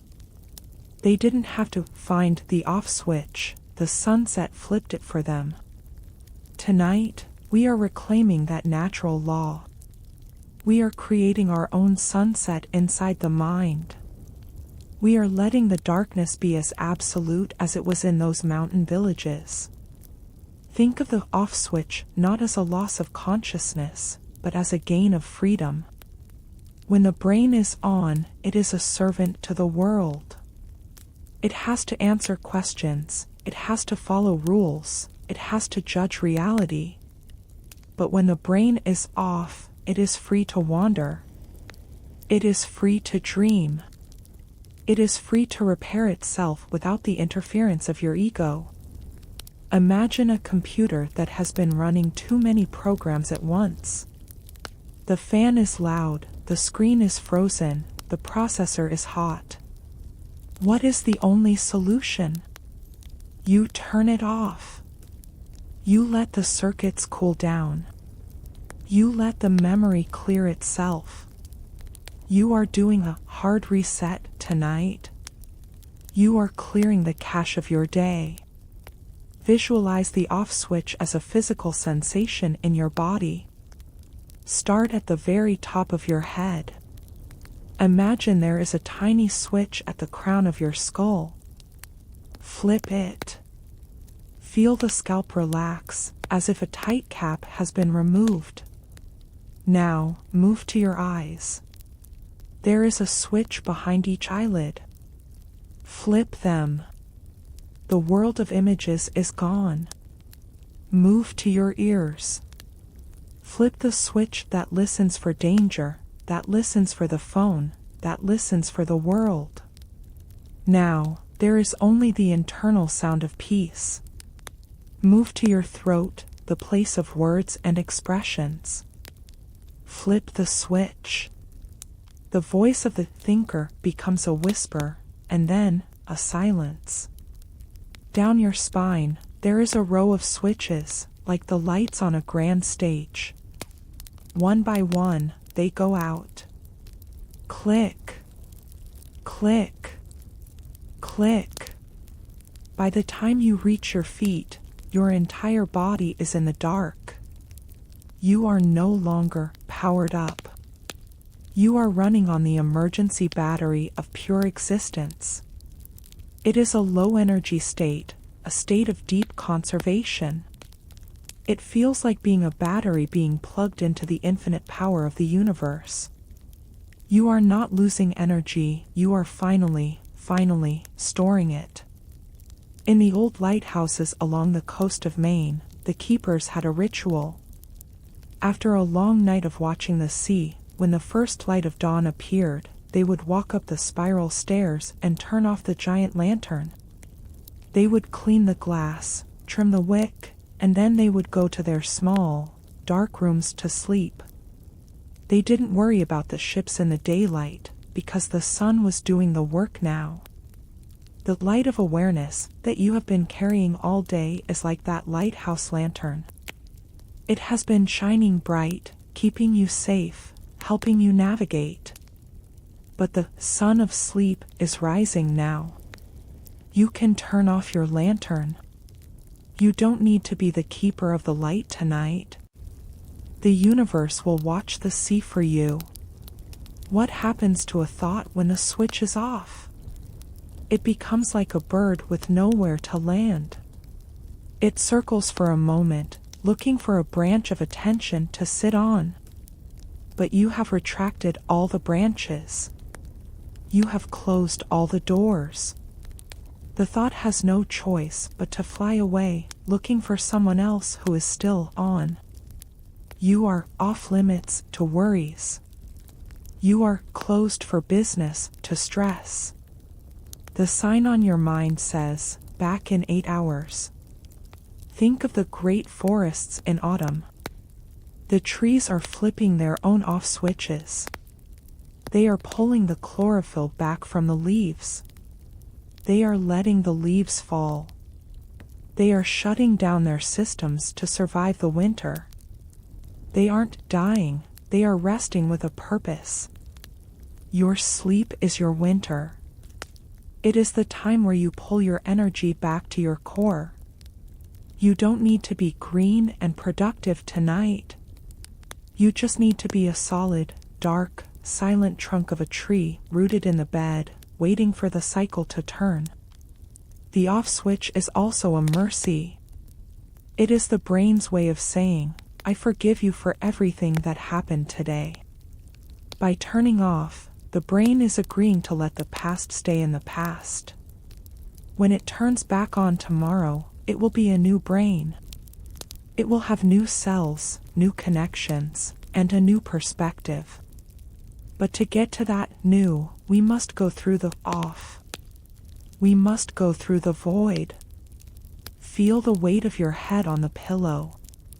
It feels heavier now that the electricity of thought has been cut. It's just bone and muscle and skin resting on a soft cloud. The silence in your mind is like a deep, underground lake. No wind can reach it. No light can touch it. It is perfectly still and perfectly dark. You are sinking into that lake. The water is warm, and it tastes like peace. The switches are all down. The building is dark. The workers are gone.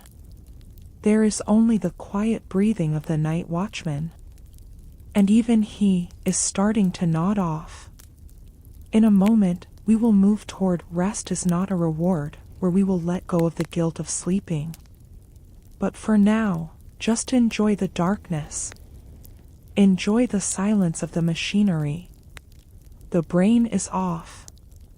The soul is on. You are safe. You are quiet. Sleep in the beautiful, dark switch off of the world.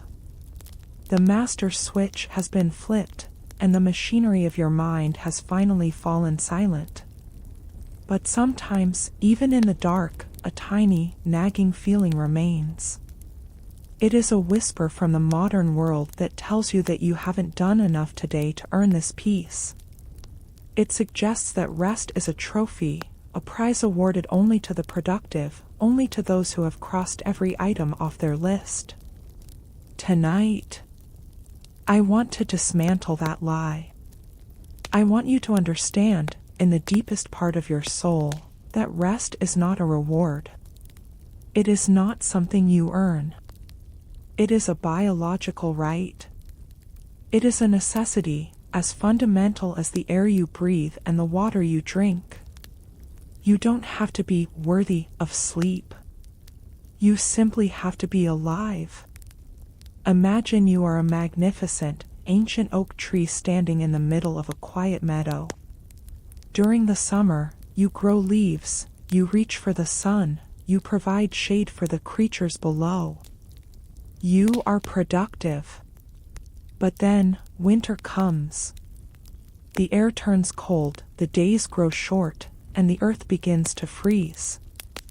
Do you think the tree feels guilty for losing its leaves? Do you think it feels it hasn't earned its winter dormancy because it didn't grow enough branches this year? Of course not. The tree knows that without the rest of winter, there can be no life in the spring. Rest is not the end of the work, it is the foundation upon which all work is built. You are that tree. Your sleep tonight is the winter that will allow your soul to bloom tomorrow. Historically, our ancestors lived by this natural law. Think of a small farming village in the valley of the Alps, hundreds of years ago. When the sun disappeared behind the peaks, the day was over. It didn't matter if the hay wasn't all gathered, or if the fence wasn't fully repaired. The darkness was a boundary that no one questioned. They didn't lie in their wooden beds feeling like failures because they were tired. They saw exhaustion as a gift, a signal from the body that it was time to return to the source. They understood that a human being is not a machine that produces, but a living soul that ebbs and flows like the tides. Tonight, I want you to look at your to-do list as if it were a distant country you have already left behind. Whether you finished everything or nothing at all, it doesn't matter now. The sun has set for everyone, the billionaire, the laborer, the successful, and the struggling. The night does not discriminate. It offers the same velvet silence to everyone. By accepting this rest, you are practicing the ultimate form of self-love. You are saying, I am valuable, not because of what I do, but because of who I am. Think of a small child who has spent the day playing. By evening, they are cranky, their eyes are heavy, and they are stumbling over their own feet. Does a parent say to the child, you can't sleep yet, you didn't finish your drawings? No. The parent picks them up, wraps them in a warm blanket, and whispers, it's okay. You've done enough. Just sleep. You must be that parent to yourself tonight. You must pick up your tired spirit and tell it that the play of the day is over. The drawings don't have to be finished. The blocks don't have to be stacked. The world is not going to fall apart because you closed your eyes. We live in a culture that worships the hustle.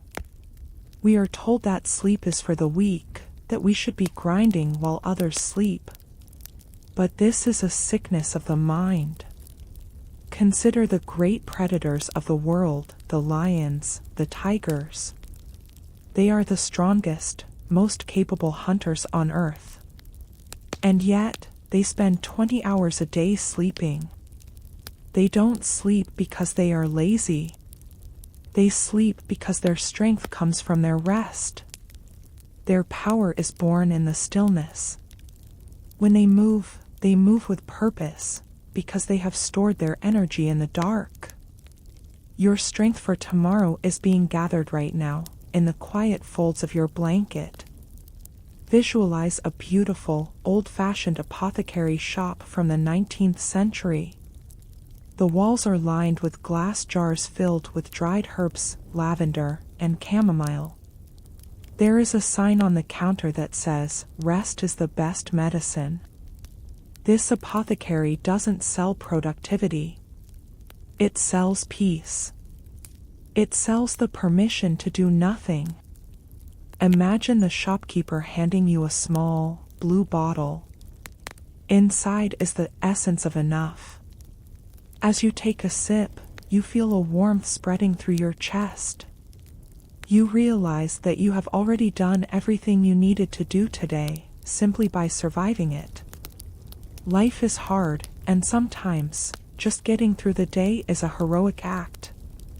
You have been a hero today. And now, the hero needs to sleep. Rest is also a form of trust. When you sleep, you are trusting that the world will still be there in the morning.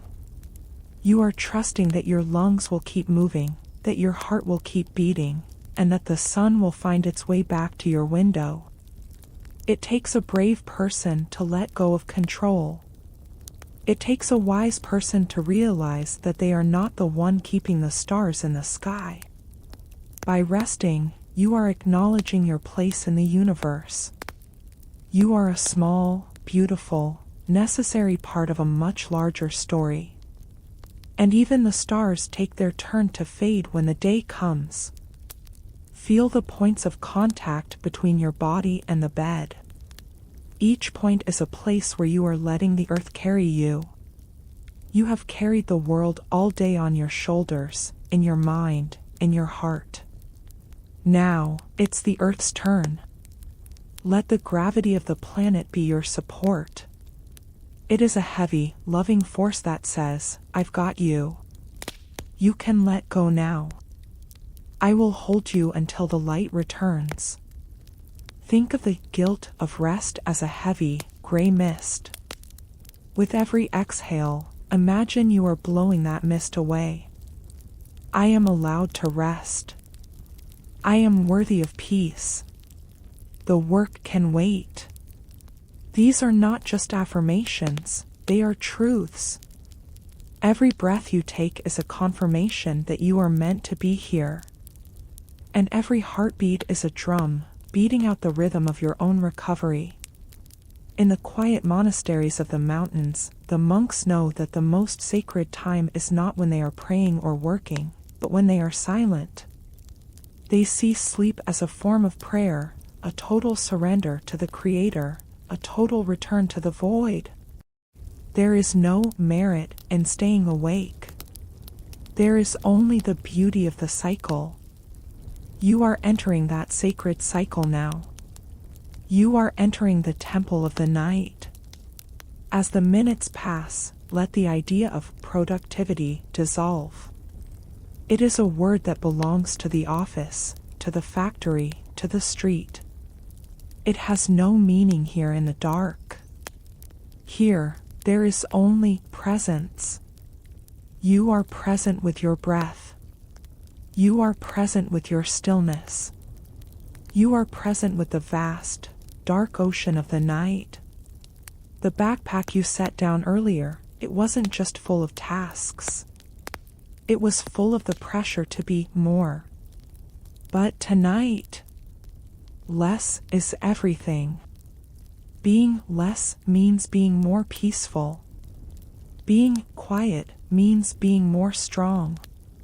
Being asleep means being more alive tomorrow. Think of a clock that has been overwound. The spring is so tight it can barely move. If you try to force it to keep ticking, it will snap. But if you let it sit, the tension slowly leaves the metal. It finds its balance again. You are letting your spring relax. You are finding your balance in the dark. You have earned nothing, because everything was already yours. Peace was yours from the moment you were born. Rest was yours from the beginning of time. It is your inheritance. Claim it now. Wrap yourself in it like a royal robe. You are the king or queen of this quiet room, and your only decree is silence. The day is a memory. The morning is a dream. The only reality is the softness of this moment. And in this moment, you are perfect. You are not a human doing. You are a human being. And the human being is finally going to sleep. In a moment, we will move toward the fading of thoughts, and we will watch as the last fragments of your awareness melt into the dark. But for now, just bask in the permission to be still. You have done enough. You are enough. Rest, because it is your nature. Sleep, because you are loved. We have accepted that rest is our right, and the pressure to perform has vanished into the cool night air. Now, we enter a state of true transition. We are witnessing the fading of thoughts. Think of your mind as a large, dimly lit theater at the end of a long performance. The actors have already taken their final bows, and the audience has slowly filtered out through the heavy velvet curtains. One by one, the stage lights are being dimmed. The echoes of the dialogue are softening, becoming mere whispers, and then, eventually, nothing but the vibration of silence. Your thoughts are like those actors. They have played their parts today. They have shouted, they have cried, they have laughed, and they have worried. But now, they are tired. They are taking off their costumes, wiping away the makeup of the day, and walking into the shadows of the wings. You don't need to follow them. You can just sit in the darkened theater and watch as the screen goes completely blank. Imagine you are standing on a pier overlooking a vast, still lake at twilight. You have a handful of dry sand. Slowly, you open your palm, and you let the wind take the grains, one by one. Each grain of sand is a thought. One grain is a memory of a conversation. Another is a plan for tomorrow morning. Another is a small flicker of anxiety about a task left undone. Watch as they catch the breeze, spinning away from you, becoming smaller and smaller until they are invisible against the darkening sky. They are so light. They have no power to stay near you. They are being reclaimed by the atmosphere. Your mind is becoming like that empty palm. Clean, smooth, open. Historically, this fading of the mind was compared by ancient poets to the process of a candle running out of wax. In a quiet monastery in the mountains, a monk sits by a single flame.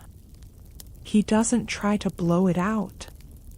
He doesn't try to save the wax. He simply watches. The flame becomes smaller, flickering gently as the wick nears its end. The shadows in the room grow longer and softer. Eventually, with a final, tiny glow, the flame disappears. There is no smoke, no sound, just the transition into a perfect, natural darkness. The monk doesn't feel a loss. He feels a completion. Your thoughts are that candle. They are naturally reaching their end. They are running out of the fuel of your attention. Let them flicker. Let them fade. Think of the way a heavy fog moves through a valley. It doesn't fight the trees or the houses. It simply wraps around them, softening their outlines until they are just suggestions of shapes. This is what is happening to your logic right now. The sharp lines of your problems are being blurred by the fog of sleep. You might try to grab onto a thought, to hold it still so you can examine it. But it feels like trying to grab a handful of mist. It slips through your fingers. It doesn't want to be held. It wants to dissolve. Let it go. Let the fog be thick. Let the world become a soft, gray mystery where nothing has a name anymore. We often believe that thinking is us. We say, I think, therefore I am. But tonight, I want you to realize that you exist even when the thoughts stop. You are the sky, and the thoughts are just clouds. The clouds can be dark and stormy, or light and wispy. But the sky remains the same, vast, deep, and silent. The clouds are fading now. They are melting into the indigo of the night. Soon, there will be nothing but the stars. Nothing but the deep, infinite space of your own awareness, resting in itself. Visualize an old, leather-bound book from the 19th century sitting on a desk in a moonlit room. The ink is fading on the pages. The words that were once so clear, the dates, the names, the stories, are becoming harder to read. The edges of the paper are softening. Eventually, the pages become blank. The story has been told. The book is ready to be closed. Imagine a gentle hand closing that book. Feel the soft thud as the covers meet. The information is still there, somewhere in the library, but it is no longer being read. It is no longer being processed. It is just silent. You are closing your book for the night. The ink of your day has faded into the white space of the paper. Think of the volume control of your mind. Imagine there is a dial in your chest. It is currently set to a low hum. Slowly, very slowly, imagine yourself turning that dial to the left. The noise of your internal monologue becomes quieter. The sentences become fragments. I should have becomes just I, and then just a sigh. What if becomes just what, and then just a breath. The words are losing their meanings. They are becoming just sounds, like the wind in the eaves, or the distant hum of a bee. Meaningless.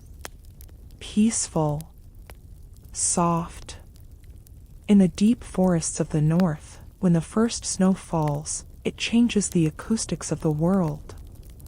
Snow is a natural sound absorber. It traps the vibrations of the air in its tiny, frozen crystals. I want you to feel a mental snowfall happening right now. Each flake is a moment of silence. It is landing on the noise of your day. It is landing on the memory of that email, the sound of that argument, the pressure of that deadline. Everything is being muffled. Everything is being tucked under a thick, white, beautiful blanket of quiet. Even your own pulse feels distant, like a drum being played in a house far, far away. Feel the heaviness of your eyelids. This is where the fading is most physical. It's as if they are weighted down with the finest, darkest lead. They don't want to open. They have no interest in the world of light. Behind your eyes, the colors are shifting. Deep purples, dark greens, swirls of black. These are the colors of the void. These are the colors of the dream world. You are standing at the gate. The thoughts are the guards, but they have fallen asleep at their posts. You can walk right past them. You can enter the silence. In the 18th century, scholars would speak of Lethe, the mythical river of forgetfulness. It was said that before souls could find peace, they had to drink from this river to wash away the memories of their earthly struggles. You are drinking from that river tonight. With every swallow, a little bit of the self fades away. The you that has a job, the you that has a name, the you that has a history. They are all being washed clean. What remains is just a soul, light as a feather, floating in the dark. Forgetfulness is not a loss, it is a liberation. It is the ultimate rest. The fading is almost complete now. Your mind is like a house where all the occupants have gone to sleep. The kitchen is dark. The hallways are empty. Somewhere, a single clock is ticking, but even that sound is becoming part of the silence. You are the house. You are the darkness inside the house. You are the peace that lives in the empty rooms. There is nothing to think about, because there is no one left to think. Think of a piece of music that is slowly fading out at the end of a long symphony. The violins are just a breath. The cellos are just a vibration. The conductor has lowered his baton. The silence that follows the music is more beautiful than the music itself. It is a silence that has been earned. It is a silence that is full of the memory of the song, but is now ready for the quiet. You are in that silence now. The song of your day has ended. The symphony is over. The thoughts are gone. The images are blurring. The logic has dissolved. You are no longer trying to sleep. Sleep is simply what is left when everything else has faded away. It is the natural state. It is the home you never really left. In a moment, we will move toward the safety of the present, where we will anchor your body in the absolute security of your room. But for now, just exist in the fading. Let the last spark go out.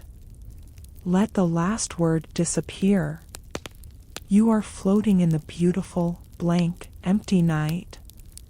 Sleep in the fading of the world. The thoughts have faded, the music of the day has reached its final note, and you are drifting in that beautiful, empty space between waking and dreaming. Now, I want to bring your awareness to the most powerful anchor you have. I want to talk to you about the safety of the present. We often suffer because we are living in the then or the next. We are haunted by things that have already happened, or we are anxious about things that might never happen. But look around you, in this very moment. In the now, there is no danger. In this tiny, warm, quiet sliver of time, you are perfectly safe. The walls of your room are solid, the air is still, and the night is a protective shield between you and the world. This is your sanctuary. Imagine you are a traveler in the late 18th century, caught in a sudden, biting snowstorm in the middle of a vast, lonely moor. The wind is howling, the ice is stinging your face, and you can barely see the path beneath your feet. But then, in the distance, you see a small, golden light. You struggle toward it, and you find a sturdy, stone inn. You push open the heavy oak door, and suddenly, the storm is gone. You are standing in a warm, candlelit room. There is a fire roaring in the hearth, and the smell of cedar wood and hot tea fills the air. The storm is still outside, you can hear it rattling the window panes, but it cannot reach you. It has no power over you here. Your bed tonight is that stone inn. The world might be stormy, the news might be loud, the future might be cold, but here, in this bed, in this present moment, you are behind the stone walls. You are safe. Historically, humans have always found peace by narrowing their focus to the immediate present. Think of the ancient monks in the mountains of Tibet. They lived in one of the harshest environments on Earth, surrounded by jagged peaks and freezing winds. But inside their temples, they focused only on the flicker of a butter lamp or the feel of the beads between their fingers.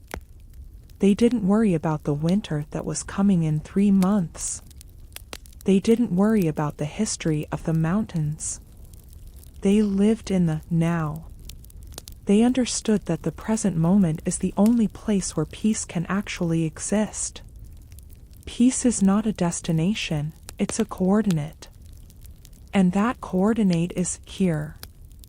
Feel the physical reality of your safety right now.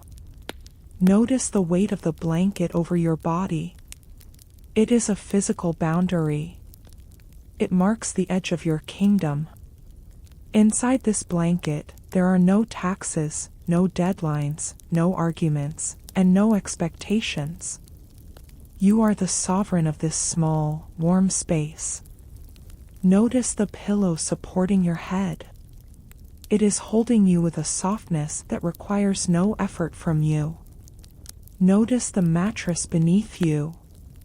It is pushing back against gravity, carrying your entire history, your entire weight, without a single complaint. The furniture in this room is your silent guardian. The walls are your fortress. The darkness is your camouflage. We are often afraid of the present because we think it's too small. We think we need to be thinking big to be safe. But safety is found in the smallness. Think of a bird in a nest, tucked into the fork of a massive, ancient tree. The bird doesn't need to know the size of the forest. It doesn't need to know the weather patterns of the entire continent. It only needs to know that this branch is strong, and these feathers are warm. Your life is a vast forest, but tonight, you are just the bird in the nest. The forest will still be there in the morning, but for now, your entire universe is only 6 feet long and 3 feet wide. And in this small universe, everything is perfect. Think about the air entering your nostrils. This breath, this one right now, is the only breath that matters. You don't have to worry about the breath you will take at 4 a.m. You don't have to regret the breath you took this morning. Just this one. It is cool, it is clean, and it is life-giving. As you inhale, you are taking in the safety of the room. As you exhale, you are releasing the ghosts of the past. The past is a country that no longer exists. Its borders are closed. You couldn't go back there even if you wanted to.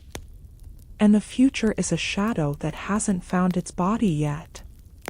Why fear a shadow? Only the present is solid. Only the present is real.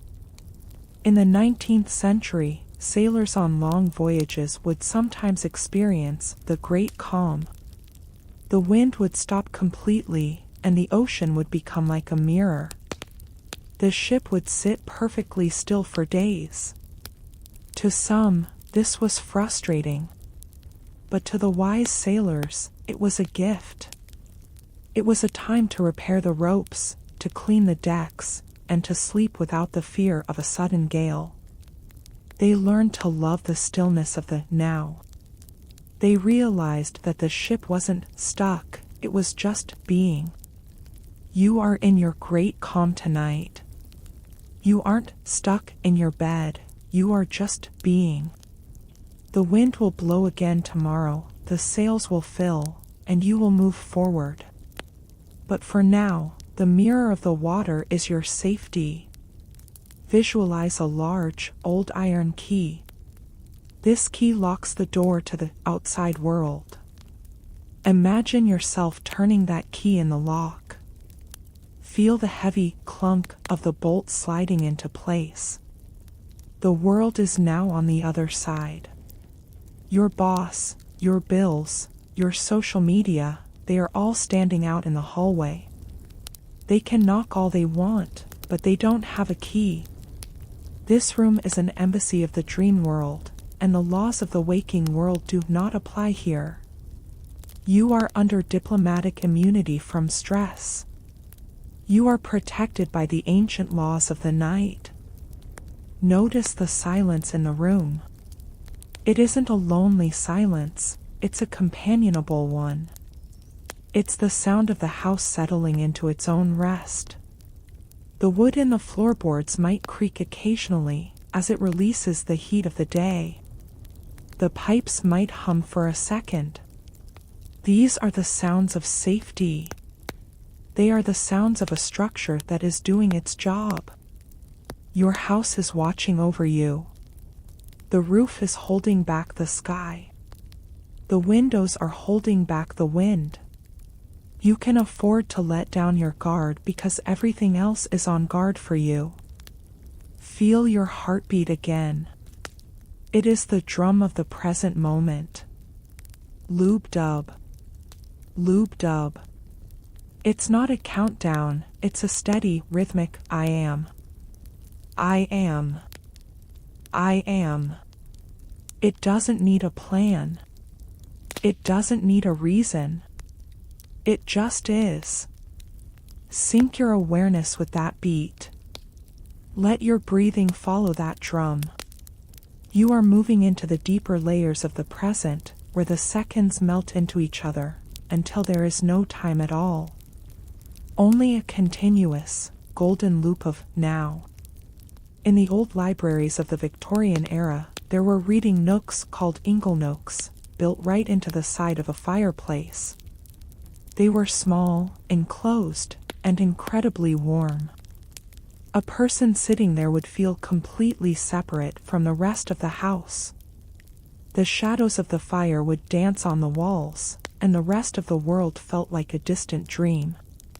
You are in your own inglenook tonight. The world is a cold, dark library, but you are tucked into the warmth.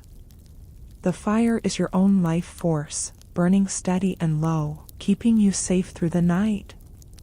The present moment is like a soft, dark pool of water. You have stepped into it, and it feels wonderful. It's not too deep, and it's not too shallow. It's just right. You are floating on your back, looking up at a sky of total peace.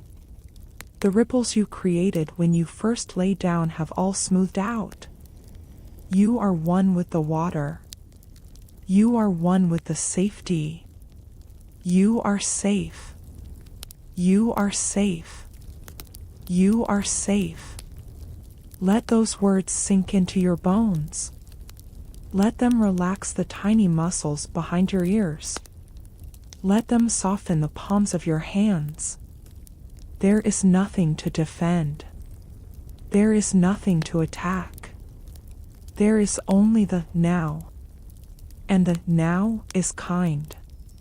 In a moment, we will move toward life waits for you, where we will realize that the world is patient and won't leave you behind. But for now, just stay here, in the fortress of the present, in the sanctuary of the bed, in the safety of the dark. You are home. You are here. And here, everything is well. You are anchored in the safety of the present, and the fortress of your room has become a sanctuary of absolute peace. But there is often a tiny, restless part of the soul that fears the act of disappearing. It's the part that feels like life is a moving train, and if we fall asleep, we might miss our stop or be left behind in the dark. Tonight, I want to speak to that restless part. I want to tell you a secret that the morning knows, but the night often forgets. Life waits for you. The world is not a race that you are losing. It is a patient, enduring presence that will be exactly where you left it when the sun returns. You don't have to stay awake to keep the world turning. You don't have to watch the garden to make sure it grows. Life loves you enough to wait for you to rest.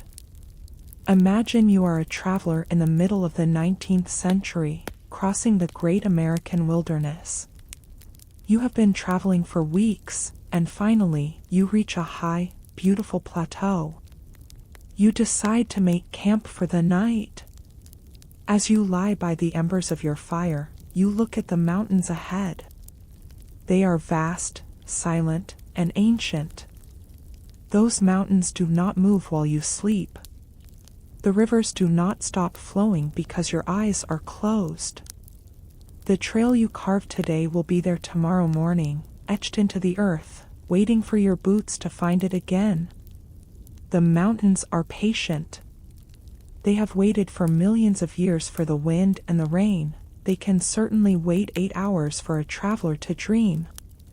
Historically, this patience of the world was something our ancestors understood deeply. Think of a small village in the heart of Old England, hundreds of years ago. When the blacksmith put out his forge, and the baker closed his oven, the village became a place of total stillness. They didn't have the fear of missing out, because they knew that the wheat in the fields was growing at its own pace. They knew that the seasons followed a rhythm that no human could hurry. Life was not something they had to catch, it was something they participated in. And participation required rest.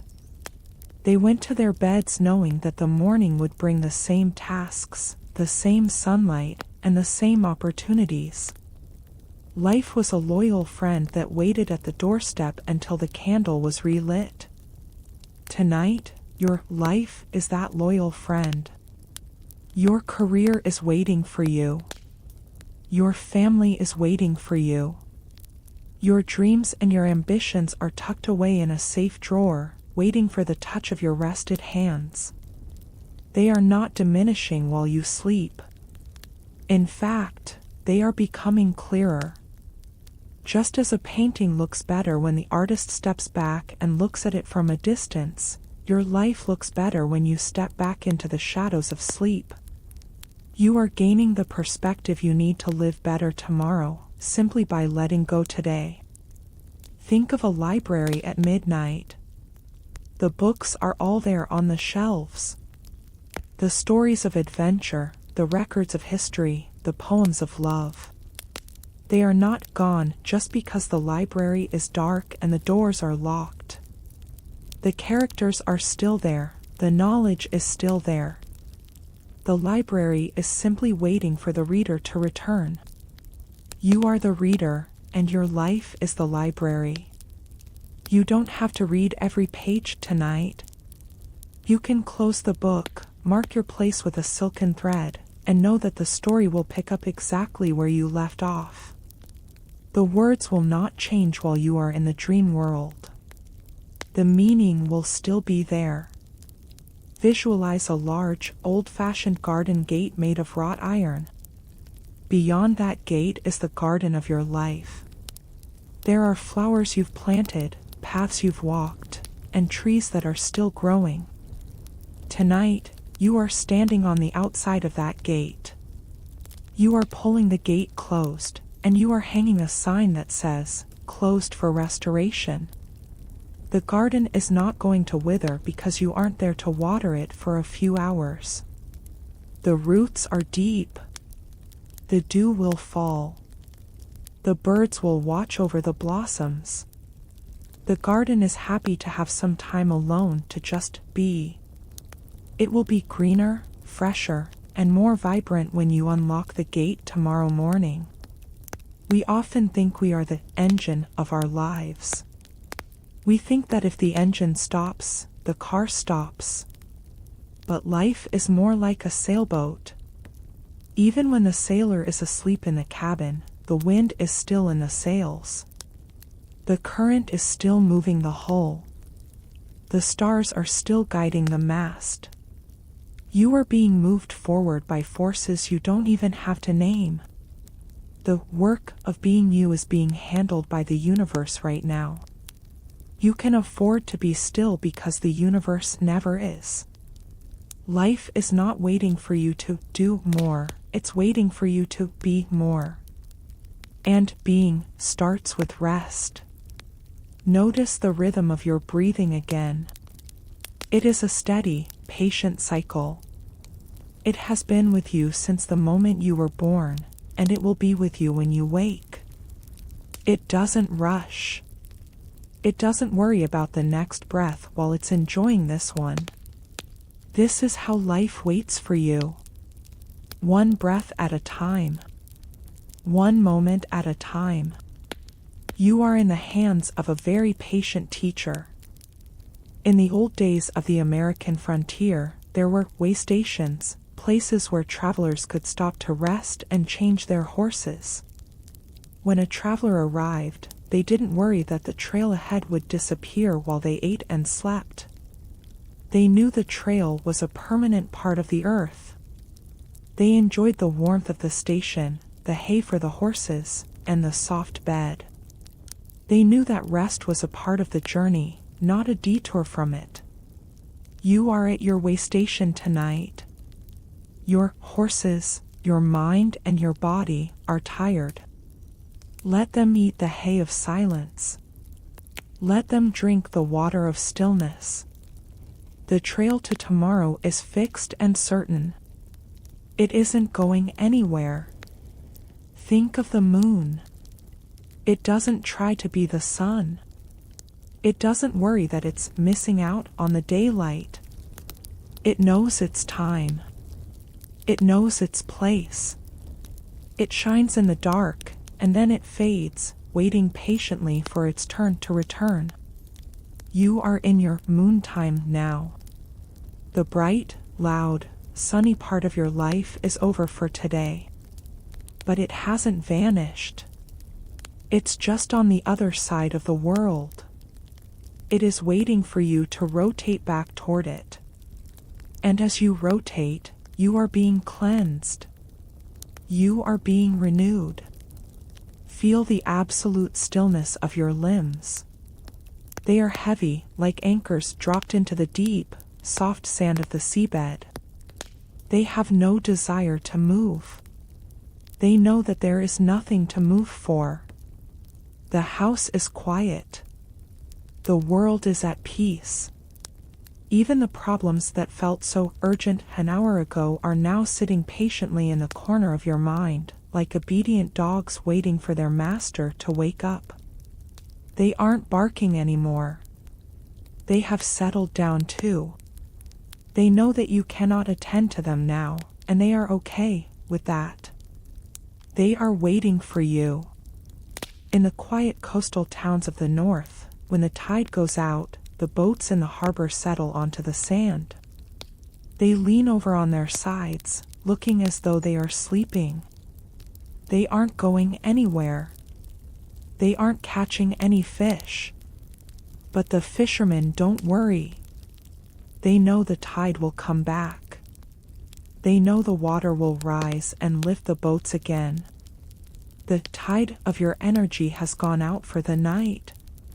You are resting on the sand, safe and grounded. But the tide will return. It is a law of nature. And when it returns, you will float again. Life is not a thief. It doesn't take things from you while you sleep. It is a guardian. It watches over your house. It watches over your loved ones. It watches over your soul. You can let go of the keys. You can let go of the map. You can let go of the you that you think you have to be. The forest is very dark now. The clearing is far behind. The backpack is a distant memory. The only thing left is the soft, warm, patient presence of the night. It is a presence that says, I am here. I have everything under control. You can go. You can sleep. I will see you in the morning. Listen to that voice. It is the voice of life itself. It is the voice of the stars. It is the voice of your own heart. In a moment, we will move toward resting without peace, where we will learn how to sleep even when the world, or our minds, remain a little bit noisy.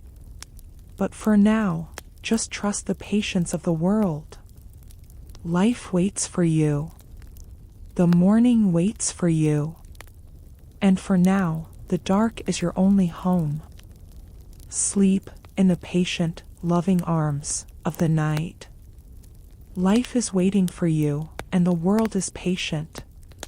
But perhaps, as you lie here, you feel a subtle frustration. Maybe your mind is still flickering with small images, or your body feels a lingering restlessness that you cannot quite name. You might be thinking, I should be more peaceful by now. I should be closer to sleep. Tonight, I want to tell you something that might surprise you. It is okay to rest without being perfectly peaceful. You don't have to be a master of Zen to deserve this sleep. You don't have to have a silent mind to have a rested body. Sometimes, the greatest act of letting go is letting go of the need to feel calm. If there is noise in your head, let it be there. If there is a flutter in your chest, let it flutter. You can rest right in the middle of the noise. You can find a sanctuary even when the storm hasn't fully passed. Imagine you are a small boat anchored in a busy harbor during a light rain. The water is not perfectly still. There are small ripples from other boats, the soft patter of raindrops on your wooden deck, the distant sound of a foghorn. The boat is moving, swaying gently left and right. It is not at peace in the way a frozen lake is at peace. But it is still resting. The anchor is holding firm. The engine is off. The sails are down. The boat doesn't need the ocean to be flat to take a break. It just needs to be attached to its anchor. Your body is that boat. Your breath is the anchor. Even if the thoughts are still rippling around you, you are still moored to this bed. You are still safe. You are resting, even in the movement. Historically, the concept of resting amidst chaos was a survival skill. Think of the soldiers on the battlefields of the past, or the sailors in the middle of a month-long gale. They couldn't wait for perfect peace to sleep. If they did, they would never rest. They learned the art of the soldier's sleep. They would curl up in a corner, with the sound of the rain or the distant rumble of the world still in their ears, and they would simply disappear. They accepted the noise as part of the atmosphere. They didn't fight it. They didn't try to change it. They just surrendered to their exhaustion in the middle of it all. You can do that tonight. You don't need a silent world to find a silent soul. Think of a busy city street in the middle of a summer night. There are streetlights humming, a distant siren, the sound of the wind through the telephone wires. Now, imagine a small cat sleeping on a windowsill overlooking that street. The cat's ears might twitch at a sound, its tail might move slightly. It isn't in a state of perfect, vacuum-sealed silence. But it is deeply, profoundly asleep. It has accepted the street as its background music. I want you to make your thoughts your background music. Let them be like the hum of a refrigerator or the sound of distant traffic. They don't have to mean anything. They don't have to be resolved. They are just textures of the night. We often make our restlessness worse by judging it. We tell ourselves, I'm doing this wrong. I'm not relaxing enough. This judgment is a hard, sharp thing. It's like putting a rock in your pillow. Remove the rock. If you are awake, be awake. If you are thinking, be thinking. But do it with a soft heart. Tell yourself, I am resting without peace, and that is enough. There is a deep humility in this state. It is an admission that we are human, messy, and beautifully imperfect. You are a biological being, not a machine with an instant off button. Allow yourself the time to wind down, however long it takes. The bed is patient. The dark is patient. Visualize a large, old tree during a thunderstorm. The leaves are shaking, the branches are swaying, the rain is lashing against the bark. The tree is not calm. It is in the middle of a struggle. But look at the trunk. Deep inside, near the heartwood, there is an absolute stillness. The core of the tree doesn't move. It is rooted deep in the earth, holding on to the silence of the soil. You are that tree. Your thoughts and your physical sensations might be the swaying branches, caught in the remnants of your day. But your awareness, your true self, is the trunk. You can feel the wind in your leaves and still be rooted in the stillness of your heartwood. Stay in the trunk. Let the branches do what they must. In the ancient monasteries of the desert, the monks taught a practice called watching the thoughts. They said that thoughts are like a parade passing by your window. If you run out into the street to stop the parade, you become part of the noise. But if you just stay behind your curtain and watch the colors go by, you remain in the quiet of your room. The parade doesn't have to stop for you to be at rest. It just has to be out there while you are in here. Even if the music of the parade is loud, it belongs to the street. Your bed is not the street. Your bed is the room behind the curtain. Think about the nature of a river again. A river is never still. It is always moving, always bubbling over stones, always swirling in eddies. And yet, we find rivers to be the most peaceful things on earth. Why? Because we accept their movement. We don't ask the river to stop flowing so we can enjoy it. We love the flow itself. Let your mind be a river tonight. Don't ask it to be a frozen pond. The bubbles and the swirls of your thoughts are not a problem, they are just the current of your consciousness. Float on that current. Don't swim against it. Just drift. In the 19th century, doctors would often prescribe the rest cure for people with tired nerves. They didn't tell them they had to meditate or be happy. They just told them to stay in bed. They understood that the simple act of horizontal living, lying down, letting the heart work less, letting the limbs go heavy, was enough to trigger the body's healing. Even if your mind is writing a novel, your body is receiving the rest cure. Your heart is beating slower than it does when you are standing. Your muscles are receiving more blood. Your organs are detoxifying. You are succeeding at rest, even if you feel like you are failing at peace. Feel the air on your skin. It is a very neutral, very calm sensation. Focus on that one simple feeling. If a loud thought comes, notice it, and then come back to the feeling of the air. If a physical restlessness comes, notice it, and come back to the air. The air is always there, a steady, silent companion. It is the peace that is always available, even when the rest of you feels chaotic. It is a small, cool thread of stillness that you can hold on to. Imagine you are a child lying in the back of a car during a long night drive. You can hear the hum of the tires on the road, the sound of the wind against the glass, the occasional flash of a streetlight passing by. You can hear your parents talking in low voices in the front seat.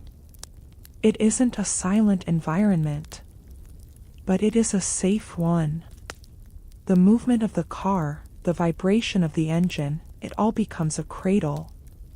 You fall asleep not despite the noise, but because of it. It is a rhythmic, predictable movement. Let the noise of your life be that engine. Let it hum you to sleep. Resting without peace is the ultimate surrender of the ego. The ego wants to be perfectly calm so it can feel superior. But the soul is happy just to be held. You are being held by the night. You are being held by the silence of the room, even if you aren't silent yet. The darkness doesn't care if you are thinking. It wraps around you just the same. It doesn't judge your progress. It just offers its embrace. The parade is getting further away now. The music is becoming a faint echo. The ripples on the harbor are smoothing out as the rain turns to a fine mist. You didn't have to do anything. You just had to wait. By allowing the restlessness to be, you have taken away its power. It is no longer a problem to be solved, it's just a sensation to be felt. And as you feel it, it begins to tire of itself. It begins to dissolve into the shadows. You are doing so well. In your imperfection, you are perfect. In your restlessness, you are resting. The struggle is over, even if the noise hasn't quite stopped. You have reached the harbor. In a moment, we will move toward the mid-story pause, where we will learn to be okay with our lives being unfinished. But for now, just lie here. With your noise, with your thoughts, with your wonderful, human self. Rest in the middle of it all. Sleep in the heart of the storm. You are safe. You are enough. We have reached a depth of rest where the outer world is but a distant memory. But perhaps, somewhere in the corners of your mind, there is still an open page of an unfinished story. Maybe it is a task that wasn't completed today, a word that went unsaid, or a grand plan you've set aside for tomorrow. Tonight, in this very moment, I want to teach you the art of the mid-story pause. Our lives are not short stories that must be finished in a single night. Our life is an epic, a grand journey where every day is but a single chapter. And at the end of every chapter, there is a desperate need for a beautiful, quiet pause. Tonight, you are standing in the middle of your own story. And choosing to set down the pen right here is the bravest thing you can do. Imagine you are sitting in a silent library in the late 19th century. You are holding a heavy, leather-bound book that has completely captured your imagination. You want to know what happens next. You want to see the resolution. But the grandfather clock in the corner has already struck midnight. Your candle is flickering, running low on wax. Your eyes are heavy, begging for rest. Do you force yourself to turn the next page? No. You reach out and place a soft, silk bookmark between the pages. You gently close the book. The story has not vanished. The characters are not dead. They are still there, resting within the pages, waiting patiently for you to return. Tonight is the night of the bookmark. Your unfinished work, your unsaid thoughts, your plans for tomorrow, place a silk thread between them. They have nowhere to go. They will wait for you. Historically, humanity has always understood that nature works through these pauses. Think of the farmers of old. After they planted their seeds in the soil, they didn't know exactly when the first sprout would appear. They didn't dig up the earth every night to see how much it had grown. They planted the seed, and they went home. They trusted the soil. They knew that the darkness of the earth and the stillness of the night were the very things the seed needed to grow. Those farmers slept without guilt. They knew that in the middle of their story, it was now nature's turn to work. Your life is in the hands of nature tonight. What you have done today is enough. Leave the rest to grow in the darkness of time. Pausing mid-story is not failure, it is the gathering of strength for the next chapter. We often feel that we must control everything today. We want to solve every problem before our head hits the pillow. But think about it. Just as a seed needs time to break through the soil, life's solutions need time to reveal themselves. The mid-story pause gives you that time. Tonight, you don't need to find any answers. You don't need to make any decisions. You are standing in that beautiful space of stillness where the pen is resting, where the page is white, where the ink is drying. Embrace this stillness. Love this incompleteness. To be incomplete is to hold the potential for something even more beautiful. Feel every muscle in your body right now. Are they still prepared to work? Tell them it is holiday time. Tell your hands that there is nothing more to hold today. Tell your feet that there is nowhere left to go. Tell your brain that the last line of today's story has been written. Now, it is time to just place a dot. A dot, and another dot. These ellipses are floating like stars in the dark ocean of your consciousness. You are drifting over these dots now. No destination, no hurry. Just this infinite, quiet pause. Visualize an old country path in the middle of the night. It is very dark. You are walking with a small lantern in your hand. You can only see a few feet ahead of you in the lantern light. You don't know the whole path. You don't know how far the destination is. Suddenly, you find a small stone bench. You decide to sit down, and you blow out the lantern. At first, the darkness might feel heavy. But then, your eyes adjust. You see millions of stars overhead. You see the silver outlines of the trees. This darkness is teaching you that the path is waiting for you. Just because you aren't walking doesn't mean the path has ended. It is still there, exactly where you left it. Tomorrow, the light will find you again, and the path will call you forward.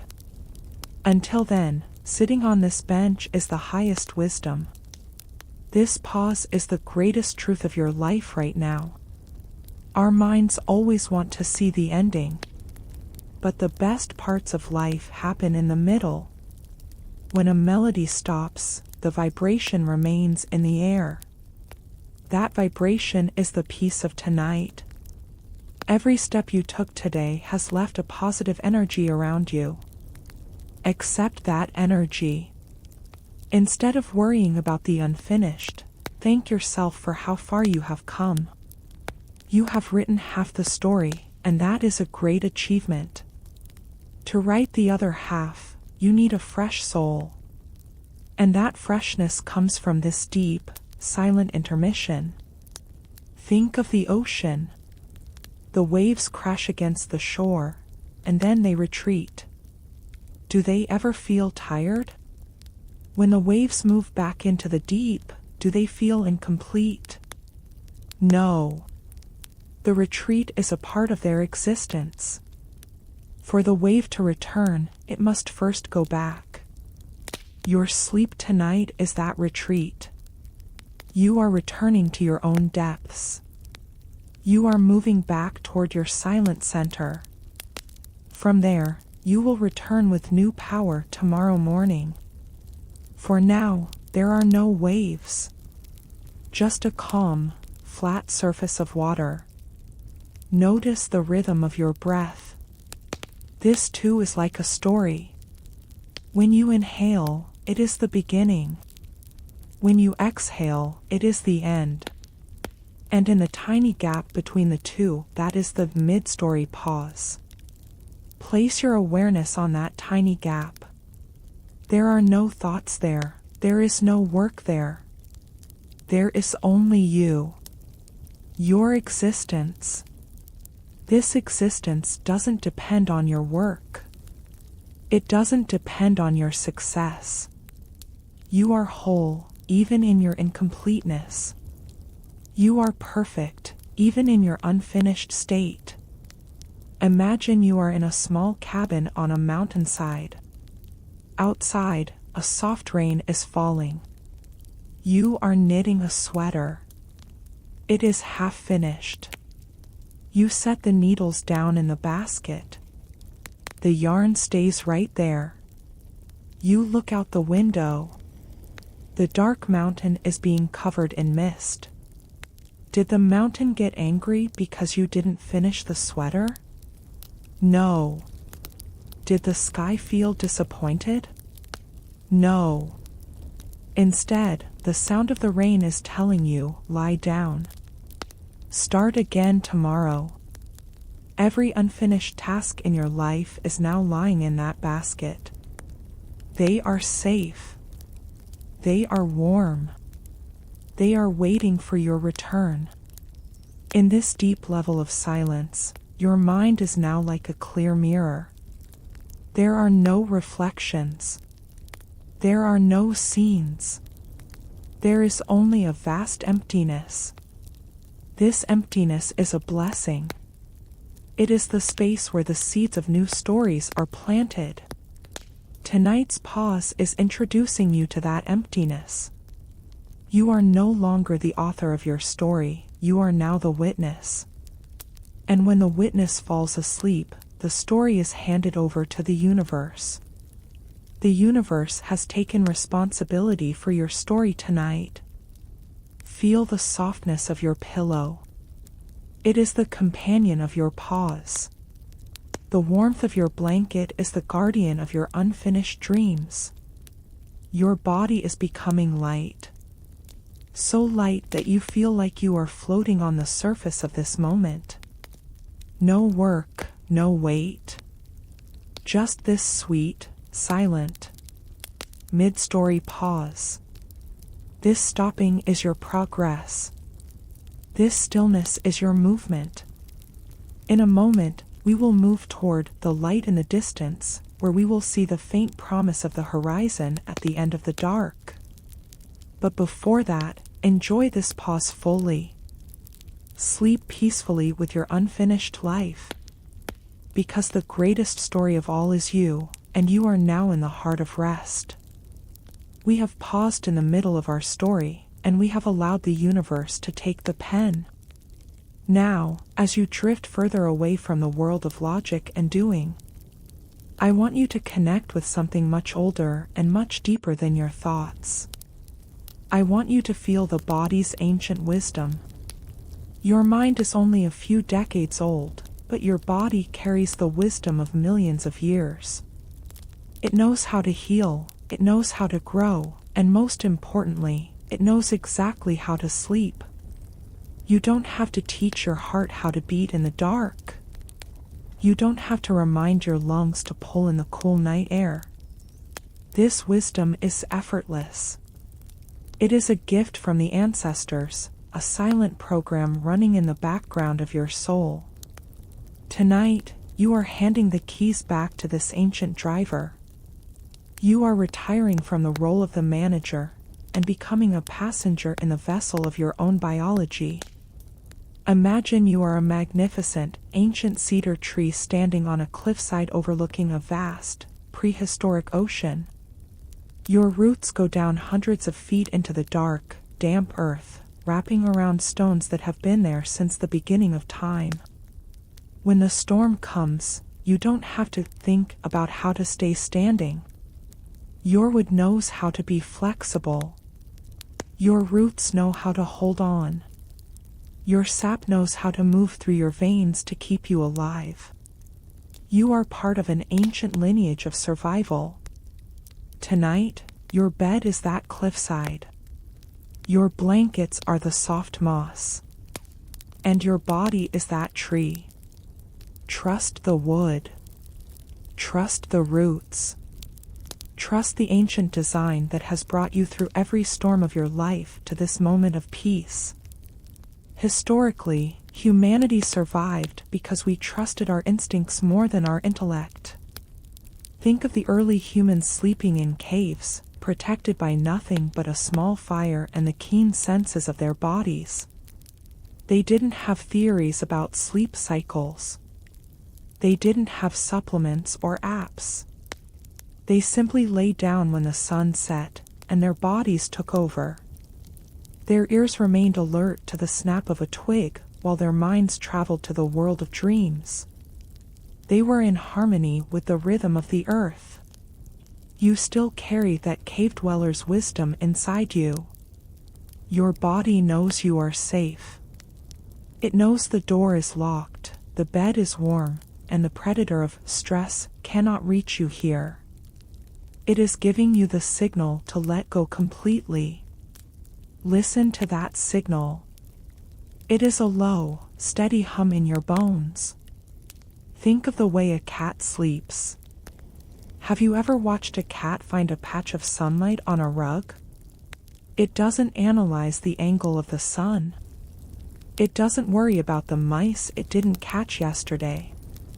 It simply circles 3 times and collapses into a state of total, liquid relaxation. Its body becomes heavy and soft, like a bag of warm silk. If you pick up a sleeping cat, its limbs are completely loose. It has no holding. This is ancient wisdom in action. The cat knows that the world is being handled. I want you to find that liquid feeling in your own limbs now. Feel your arms becoming soft, like they are melting into the mattress. Feel your legs becoming heavy, like stones sinking into the bottom of a clear, still pond. There is no tension left. Only the gravity of millions of years pulling you toward the heart of the earth. We often fight our bodies because we think we know better. We drink caffeine when we are tired, we stay up late when our eyes are burning, we ignore the aches and the pains. But tonight, the fight is over. Your body is winning, and that is a beautiful thing. Your body is saying, I am in charge now. I am going to repair your cells. I am going to balance your hormones. I am going to wash your brain with the waters of forgetfulness. All I need from you is your silence. Give it that silence. Surrender to the wisdom of your blood. Surrender to the wisdom of your bones. They have a plan for you tonight, and that plan is the deepest rest you have ever known. Visualize a large, old-fashioned clockmaker's shop. There are hundreds of clocks, all ticking at different speeds. But in the center of the room, there is a master clock. A massive, iron pendulum that swings with a slow, heavy, inevitable rhythm. Tick. Tock.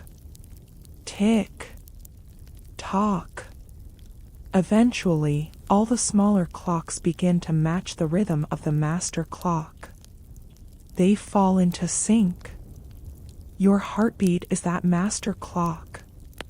And your thoughts, your nervous system, your muscles, they are all beginning to match the slow, ancient rhythm of your heart.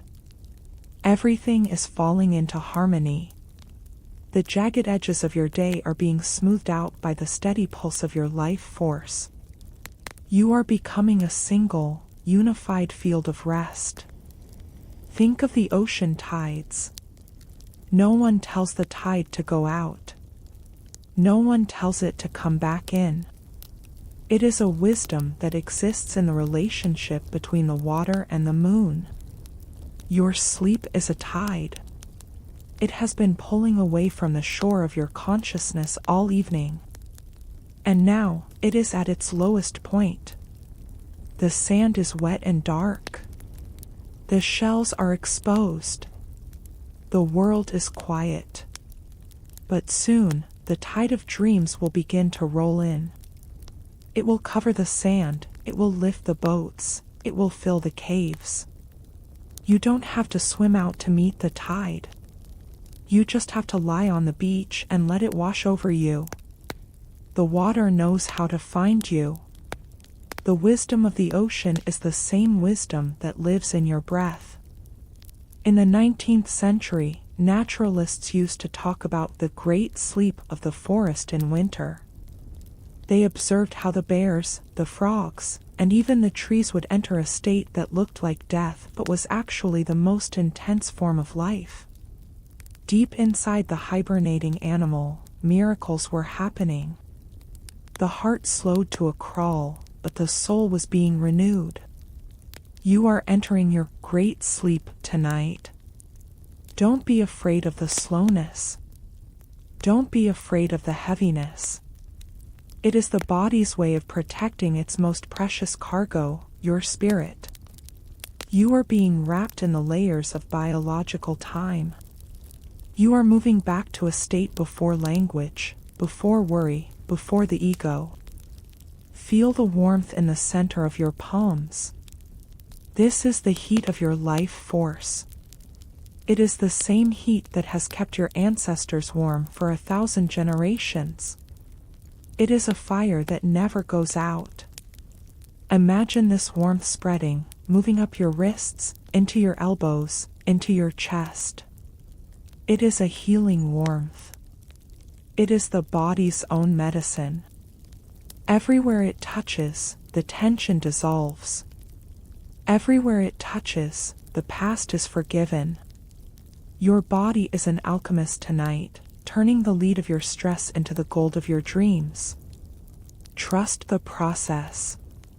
Trust the alchemy. Think of a mother bird sitting on her eggs in the dark. She is perfectly still. She isn't doing anything, and yet, she is doing everything. She is providing the warmth that allows life to transform. You are the bird, and you are the egg. Your stillness tonight is the heat that will allow the new you to hatch tomorrow morning. Every minute you spend in this deep, silent state, you are changing. You are being rebuilt. You are being restored by a wisdom that is far greater than any book or any teacher. You are in the hands of the great architect of life.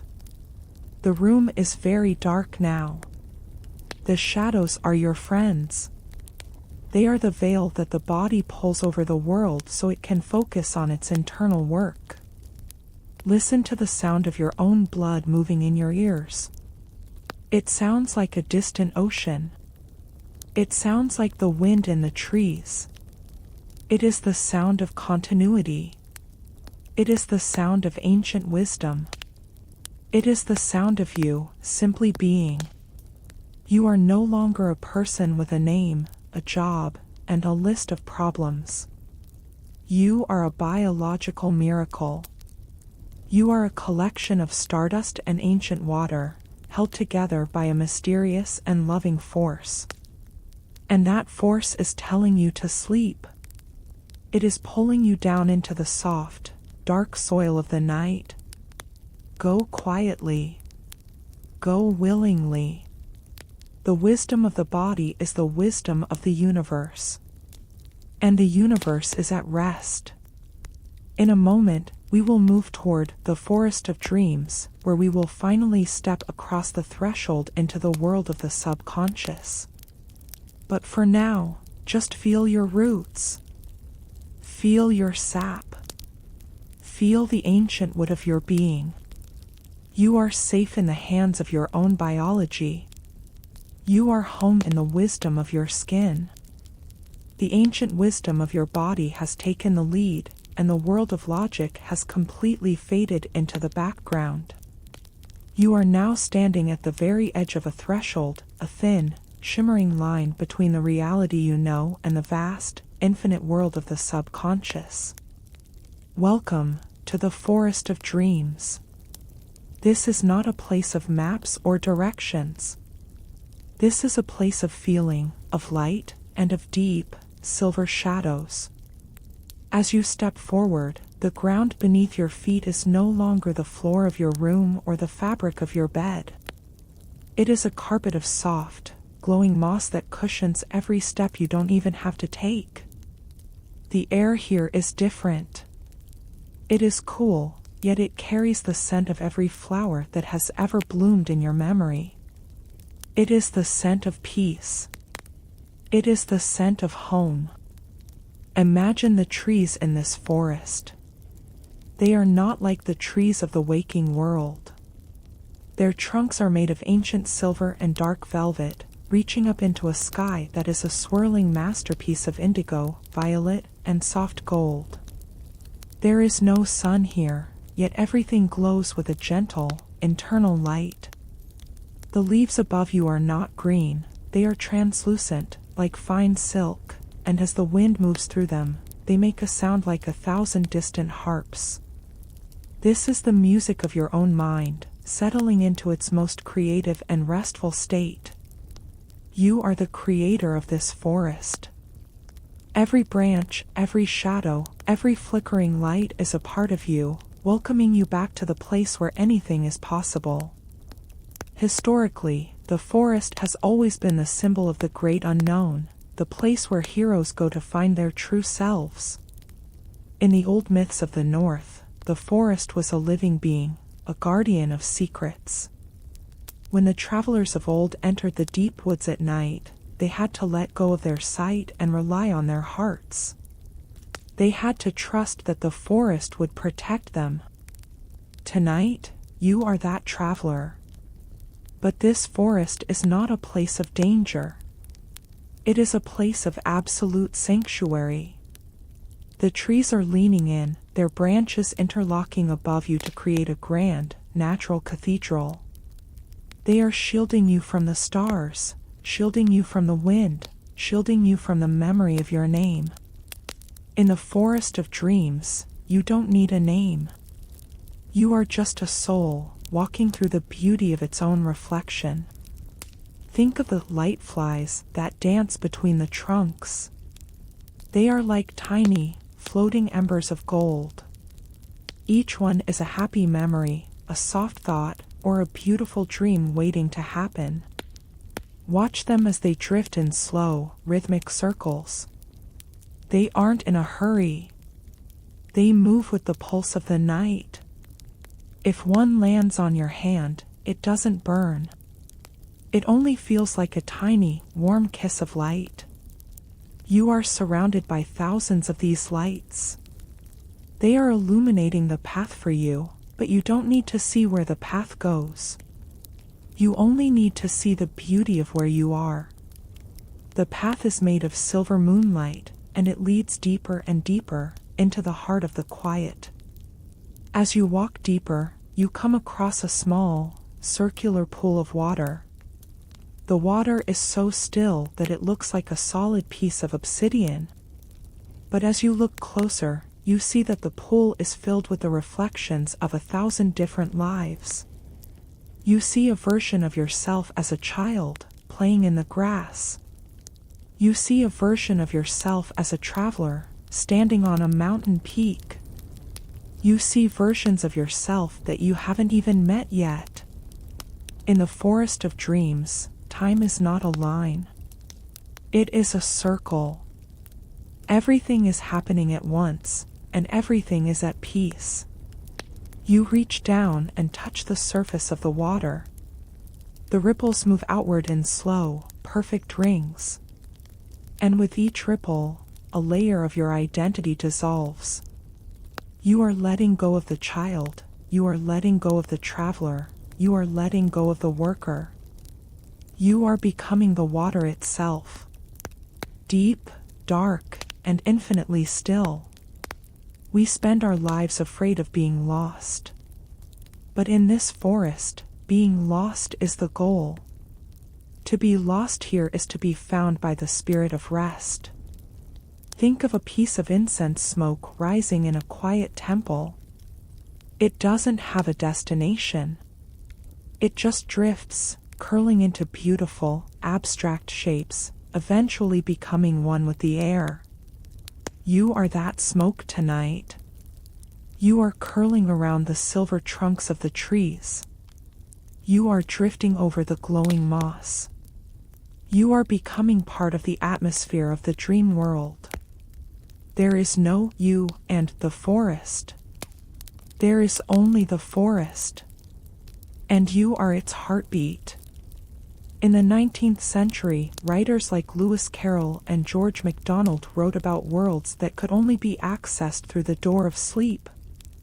They spoke of gardens where flowers could talk and forests where the wind told stories of the beginning of time. They understood that the imagination is not just a toy, it is a realm. It is a real place that we visit every single night to heal the wounds of the day. You are in that realm now. The laws of gravity are different here. You feel so light that you are barely touching the ground.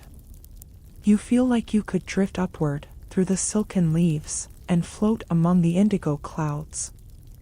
Go ahead. Let yourself float. There is nothing to hold you down. The earth has given you its permission to fly. Visualize a large, white stag standing in the distance, between two massive, ancient oaks. Its antlers are made of pure moonlight, reaching up like silver branches. The stag is the guardian of the forest of dreams. It looks at you with eyes that are as deep and dark as the night sky. It isn't afraid, and you aren't afraid. It bows its head slowly, acknowledging your presence. It is telling you that the forest is yours. It is telling you that you are the king or queen of this silent world. Everything here exists to serve your rest. The wind is your lullaby. The shadows are your blankets. The stag turns and walks slowly into the mist, and you follow, drifting, effortless, deeper into the heart of the woods. The mist is getting thicker now, but it isn't a blinding mist. It is a comforting fog, like being wrapped in the softest, finest wool. It tastes like cool water and mountain air. As the mist surrounds you, the shapes of the trees begin to fade. The glowing flies become soft blurs of gold. The silver path becomes a hazy glow. You are losing the world of form. You are moving into the world of pure sensation. It feels like being a cloud. It feels like being a vibration. It feels like the moment just before the music starts, or the moment just after it ends. Think of the deep dream state. In this state, the brain begins to weave stories out of the threads of your day. It takes the stress of the morning and turns it into a heroic journey. It takes the love of the afternoon and turns it into a garden of light. The forest of dreams is where this weaving happens. You are standing in the loom of your own soul. The threads are moving all around you, soft and colorful and infinite. Don't try to catch them. Don't try to understand the pattern. Just let the threads wrap around you. Let them weave a cocoon of safety around your spirit. Inside this cocoon, you are transforming. You are being made new. In the old libraries of the mind, there is a shelf for every dream you've ever had. Some are long and complex, some are just a flash of a color or a feeling. Tonight, the library is open. You can pick any dream you want. Or better yet, let the dream pick you. Lie back on the bed of glowing moss. Let the silken leaves fall over you like a living quilt. Close your eyes within your dream. Feel the forest breathing with you. In and out. The trees are breathing. The stag is breathing. The stars are breathing. The forest is very quiet now. Even the harps of the leaves have fallen silent. The light flies have dimmed their glow to a tiny, steady spark. You are at the very center of the woods. The place of total stillness. The place where the world began. And the place where the world ends. Here, there is no fear. There is no yesterday. There is no tomorrow. There is only the deep, dark, beautiful now of the dream. You are no longer walking. You are no longer floating. You are just being. You have become the forest of dreams. You are the silver trunks. You are the glowing moss. You are the indigo sky. You are the silence. In a moment, we will move toward the final release, the 19th part of our journey, where the last thread of your awareness will gently snap, and you will fall into the void of deep, dreamless sleep. But for now, just stay in the forest. Let the mist take you. Let the shadows hold you. You are home. You are safe. You are dreaming. We have wandered through the silver glades of the forest of dreams, and we have stood before the ancient wisdom of the stars. Now, we have reached the final threshold. This is the moment of the absolute. This is the final release. Think of a single, golden thread that has been connecting you to the waking world all night long. It was the thread of my voice, the thread of your awareness, the thread of the you that was still watching, still listening. But even that thread is getting thinner now. It is becoming as light as a spider's silk, swaying in a breeze that is already carrying you away. You no longer need to hold on. You no longer need to be anchored. The harbor is far behind, the forest has faded into a blur of indigo, and you are standing at the edge of a great, warm, dark ocean. This is the ocean of deep, dreamless sleep.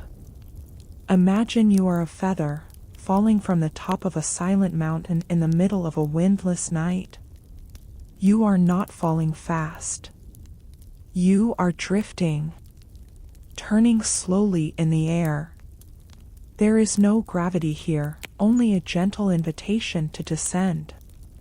Below you, there is nothing but a vast, soft, black velvet. It looks like the deepest part of the universe, but it feels like the warmest, safest bed you have ever known. Every inch you fall, you lose a little more of your weight. You lose the memory of your hands. You lose the memory of your face. You are becoming just a point of light, moving toward the darkness. And the darkness is opening its arms to receive you. It has been waiting for you since the sun went down. It is the final, loving conclusion to your day. Historically, this state of total release was called the Great Silence. In the ancient traditions, it was believed that during this deepest part of the night, the soul leaves the world of form entirely and returns to the source. It is a place of total renewal, where the self is dissolved and rebuilt from the dust of the stars. Think of the ancient temples where the sacred fire was allowed to go out just once a year, to let the darkness cleanse the stone. Tonight is your night of cleansing. You are letting the fire of your consciousness go out. You are letting the darkness wash over the stone of your life. You don't need to protect the flame anymore. The dark is more sacred than the light right now. The dark is where you are made whole again. Think of the master surrender. We have surrendered our worries, our backpacks, and our thoughts. But now, we are surrendering our very presence. It is like a drop of ink falling into a vast, dark lake. At first, the drop is distinct. You can see its shape, its color. But then, it begins to spread. The edges blur. The ink merges with the water. It becomes the lake. You are that drop of ink. And the night is that lake. You are spreading out now. You are becoming the air in the room. You are becoming the shadows on the wall. You are becoming the silence itself. There is no I left to be tired. There is only the vastness. Visualize a large, heavy, iron gate at the end of a long, dark tunnel. This is the gate to the void. It doesn't need a key. It only needs you to stop pushing. As you approach the gate, you see that it is already swinging open. Beyond the gate, there are no trees. There are no stars. There is no forest. There is only a deep, pulsing, living darkness. It feels like being back in the womb, or being part of the earth itself. It is the place where all sound is born and where all sound returns. Step through the gate. Leave the last of your stories on the threshold. You don't need them where you are going. You are entering the realm of the nameless. We often fear the void because we think it is empty. But this void is full. It is full of the potential for 1,000 tomorrows. It is the great rest that allows the universe to continue. Think of the space between the stars. It looks like nothing, but it is the very thing that holds the galaxies together. You are entering that space. You are becoming the glue of the universe. You are resting in the core of existence. Every cell in your body is now vibrating at the frequency of the night. A low, deep, rhythmic hum. OM.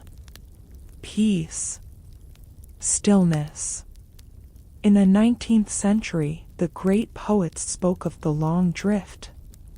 They imagined sleep as a boat with no oars, being carried by an invisible current out into the middle of a forgotten sea. You are on that boat now.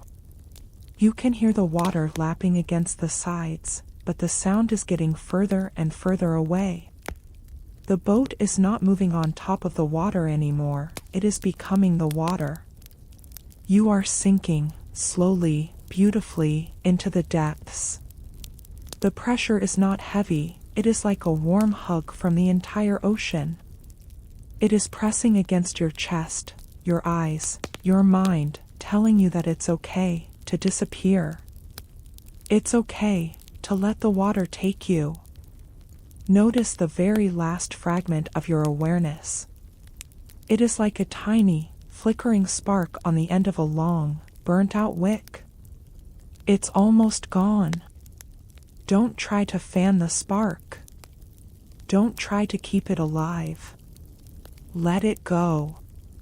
Watch as it turns from orange to red to a faint, purple glow, and then, with one final, silent breath, it vanishes. Now, there is no one listening. There is no one speaking. There is only the sound of the universe breathing through you. In and out. In and out. The room has disappeared. The bed has disappeared.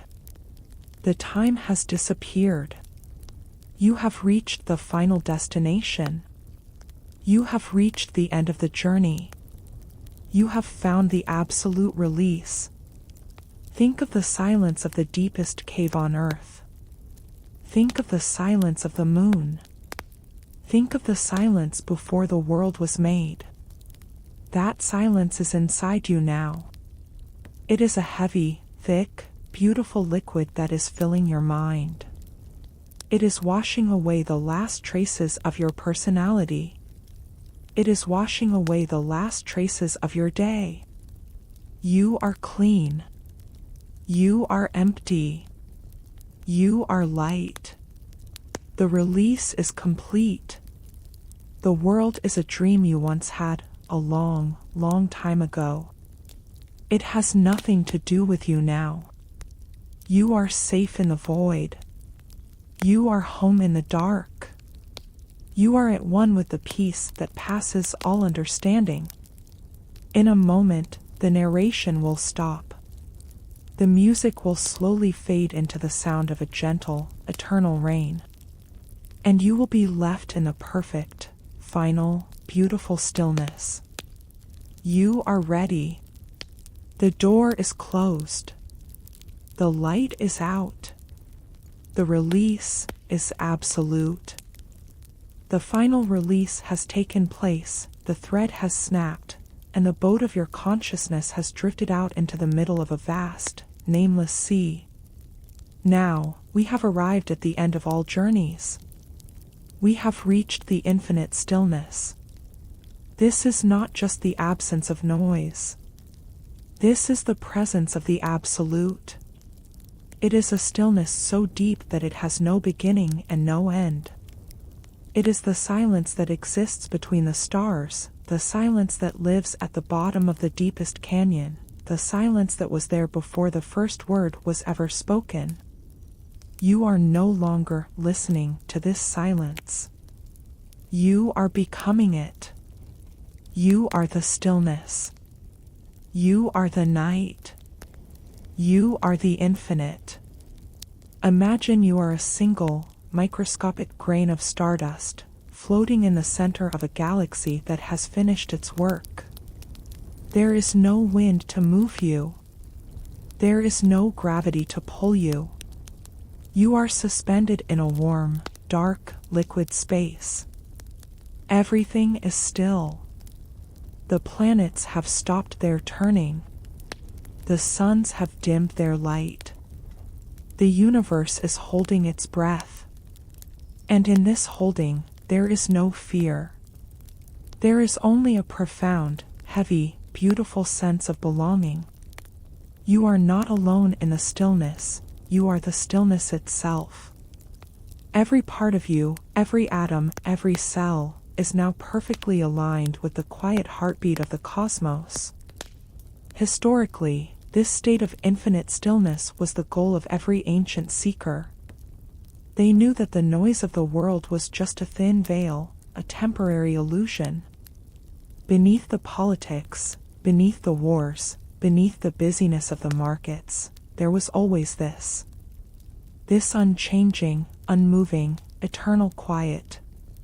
They called it the Great Peace. It is the peace that does not depend on circumstances. It is the peace that remains even when the world is in chaos. Tonight, you have found your way back to this foundation. You have descended past the layers of your personality, past the layers of your memories, until you reach the bedrock of existence. And the bedrock is still. It is solid. It is eternal. Think of the deepest part of the winter forest. A place where the snow is 10 feet deep and the air is so cold that sound itself seems to freeze and fall to the ground. In that forest, there is no movement. The bears are in the earth, the sap is still in the trees, the birds are gone. It is a world of white and shadow. If a single needle falls from a pine branch, it makes no sound. The forest simply absorbs it. Your mind is that winter forest now. Any remaining thought, any tiny flicker of an image, is being absorbed by the vast, white, cold silence of the infinite. It is a beautiful coldness. A coldness that preserves. A coldness that heals. In the 19th century, the great mountain climbers spoke of the silence of the peaks. When they reached the highest points of the Himalayas, where the air is thin and the world below is hidden by a sea of clouds, they felt a stillness that was almost physical. They felt as though they had stepped out of time entirely. They were no longer men with names and histories, they were just breathing points of awareness in an infinite landscape of ice and sky. You are on your peak tonight. The clouds of your life are far, far below you. They are gray and distant and meaningless. Up here, there is only the indigo sky, the cold stars, and the infinite stillness of the summit. You have reached the top. There is nowhere left to climb. Visualize a grand, iron bell that has been ringing for 1,000 years. The sound was loud, vibrating, demanding. But now, the ringing has stopped. The metal is still humming slightly, a very low, very deep vibration that you feel more than hear. And then, even that hum fades. The bell is still. The air around it is still. The memory of the sound is gone. This is your soul right now. The ringing of your day, the ringing of your life, has finally come to a rest. The metal has cooled. The vibration has settled. You are the silent bell, hanging in the dark tower of the night. We spend our lives running away from stillness because we are afraid of what we will find there. But look at what you have found. You have found safety. You have found warmth. You have found a love that doesn't need words. The stillness is not an enemy, it is the ultimate friend. It is the mother who holds you when you are tired. It is the father who watches the door while you sleep. It is the ancient, wise part of yourself that has been waiting for you to come home. You are home now. The door is locked, the fire is out, and the stillness is your blanket. In the deep, dark oceans, there are places where no human has ever gone. Places of absolute pressure and absolute quiet. The water there has not moved for 1,000 years. It is heavy and rich and cold. You are sinking into that water now. You are becoming the pressure. You are becoming the depth. There are no fish here, no light, no movement. Just the infinite, supportive weight of the sea. It is a weight that feels like a blessing. It is a weight that holds you together. It is a weight that says, you are here. You are real. You are still. The words are becoming harder to find. because the place we are in has no use for them. Every word I speak is a tiny ripple on the surface of an infinite lake. And the ripples are getting smaller. The water is reclaiming its mirror-like surface. Stillness. Infinite. Peace. These are just sounds, drifting away like dry leaves in the dark. Let them go. Let the narrator go. Let the voice go. You don't need a guide anymore. You have become the path. You have become the destination. Think of the space inside a stone. It is perfectly dark. It is perfectly still. It has been that way for millions of years.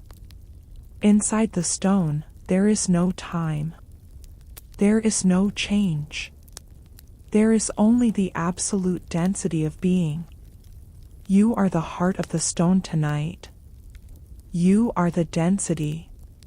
You are the duration. You are the permanent quiet. The world above may change, the seasons may turn, the empires may fall, but the heart of the stone remains the same. Still. Infinite.